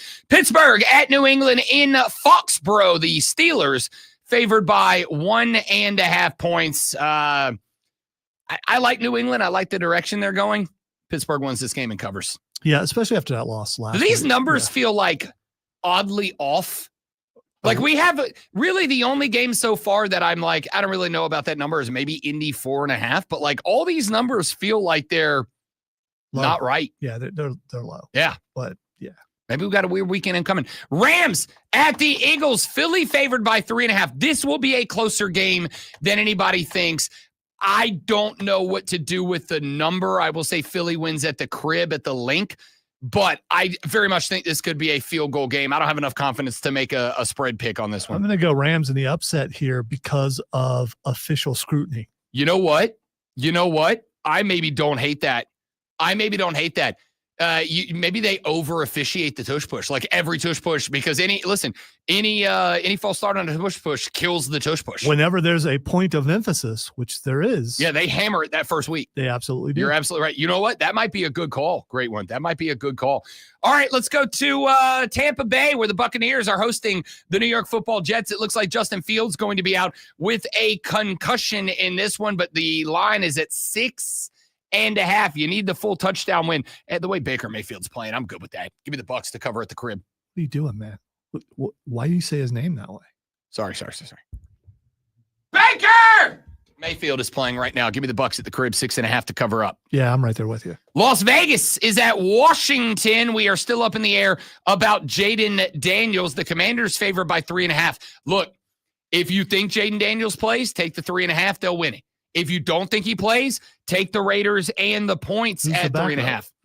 I got to keep it a buck. Off the top of my head, I don't know. I feel like, and I've said this before, I feel like most teams I can name the backup. It's Marcus Mariota. I was going to say it's Tyrod Taylor. No, Tyrod's backing up Justin Fields. He'll be getting the start for the Jets this weekend. It's up to Jaden Daniels. If he plays Washington's covers, also if he plays, that number is going to grow. But if he plays Washington covers, if he doesn't, honestly, I think Vegas can win this thing outright. Yeah, I have no faith in Vegas at all. I'll go with Washington. Fair enough. Atlanta at Carolina. The Falcons are 5.5-point favorites over the Panthers. I got to go with what I see on tape. Give me the Falcons to cover. I don't want to, but I don't either. Yeah. I'm going to go with Falcons also. Until it clicks. When it clicks, we'll have a different discussion. You say until as if it will, and I don't. I still believe that it will. But until then, give me Atlanta. Houston at Jacksonville, the Jags -1.5. Give me the Jags to cover 1.5. Yeah, I'm going Houston there. Denver at the LA Chargers. The Chargers -2.5. The Denver Broncos, speaking of teams that haven't clicked, for a team that looked like they were going to click last year at the end of the year, the team has not clicked. We've already seen the Bo Nix, Sean Payton face-to-face on the sideline. The Broncos 1-1 with losses, with a loss to the Colts. Give me the Chargers at the crib to stay undefeated, Lonzo. Yeah, I agree with you. And then they'll be have 3 wins? 3 wins and in the West have the leg up on 2 teams in that division. Yeah. Sorry, no, that would be 3 straight against their divisional opponents, wouldn't it? So. It would be. That's exactly right. New Orleans at Seattle, the Seahawks -7.5. Saints won't win. Give me the Saints to cover this. I think they can be inside of a touchdown against Seattle. Yeah, I got to go Seattle. I'm sorry. Ugh, gross. Dallas at Chicago. Cowboys favored by -1.5. Another hot take. Give me the Bears at the crib. They went outright. That's funny. Come on, Cowboys. I'm being very serious. Well, I know. I could tell. They're close. I think they're close. I mean, Arizona's at San Francisco. No Brock Purdy. He has limited in practice. We do not know if he's going to go. I'm assuming he is not. The 49ers at the crib -2.5. There's no way Arizona goes undefeated past this week. No, I'm going San Francisco. I'm fair with that. Kansas City at the G-Men. Kansas City favored by 6.5. Give me the cover. For Kansas City. Do you saying their win too? Yeah, they win by a touchdown or better. I guess you would have to do. Yeah, I'm going Kansas City. I'm in on the Giants. I think this is a we have to be right win for Travis the Kansas City Chiefs. Kelce scores 2 touchdowns. Somebody said earlier, I look like Travis Kelce, but in his lame era. Which era would that be? And now the Rob Brown Show presents Twitter. All right, let us get to what the first thing that's Xing is Mike McDaniel. So the Dolphins lose again last night. The Dolphins start 0-3. Mike McDaniel obviously way already on the hot seat. Mike McDaniel's Xing because Mike McDaniel, I'm not going to say he lost his job last night, but he took a huge step towards it. If the Dolphins don't win the next 2 or 3 in a row, I think he's done. Yeah, I think he's done. It's not good, and the press conferences are getting worse and worse. So you could he looks like, like he's already lost his job. That's what he looks like. I think he is panicking, and because of the fact that he stepped into immediate success, right? Like again, like he took over year number 1. He had the number 2 offense in the NFL. Year number 2, he had the number 1 offense in the NFL. Went to the playoffs in both of those years. Lost, but went to it in both of those years. And now he's getting punched in the nads with adversity. And I just don't think he had an opportunity to learn how to handle it on a micro scale. Now it's getting hit in the face with a macro scale. I don't think it's happening. All right. The next thing that's Xing is Venus. As in Williams or as in the planet? The planet. Okay. It's in retrograde, which is what a bunch of white ladies are going to use as an excuse to be buttholes today. All right. It was extremely visible in the night sky last night next to the moon. Oh, cool. And probably will be again tonight. I will go. I will take off and go. I love some nighttime sky watching. What do you want to judge me? You're going to be out tonight, so why not? And that was just purely for your benefit because science guy. The next thing is a WrestlePalooza. WrestlePalooza, of course, taking place tomorrow. I have a conspiracy theory and a warning to issue, Lonzo.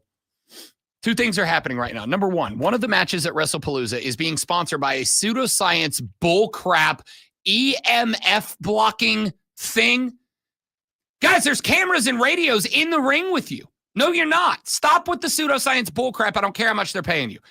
Thought number two. Yeah, the majority of us, I'm going to say, don't have a clue what you're talking about. Okay. But I'll look it up later. All right. Thought number two. I have a conspiracy theory that I hope doesn't happen, because I will tell you, Zoe, if it happens, it will be the last time we talk about WWE. I think they're lining up to try to sell this thing to the Saudi Arabians. Yeah, I think TKO is lining up to sell to the Saudis. I think they are looking at it. I think they are realizing they overpaid. I think they're going to try to sell to the Saudis. And if they do, I am telling you now, advance warning, I'm out. Let's end on a better note for the week. Yes, please. The last thing that's Xing is London Fashion Week.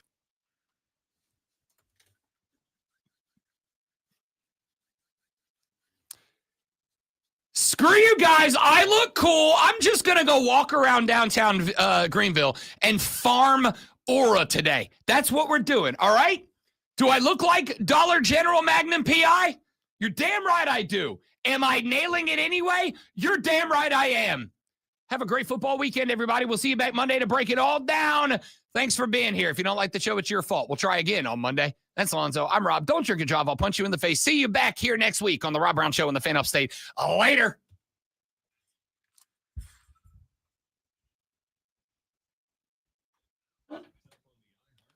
That was a really good pull of the unexpected Magnum PI, despite all the Magnum PIs this weekend. Well done. You should have noticed I was kind and threw in a science thing for him earlier and pointed out that I was being nice. I appreciate it. And then another Magnum PIs. That is trending, by the way. I saw that. I was like, oh, okay. Yeah, I can do something with that. All right, dudes. Got a jet. Thank you all for being here. You're amazing people. I appreciate you. Tell your friends about it. Share the show. I'm tired of being poor. Have a good one. See you Monday. Bye.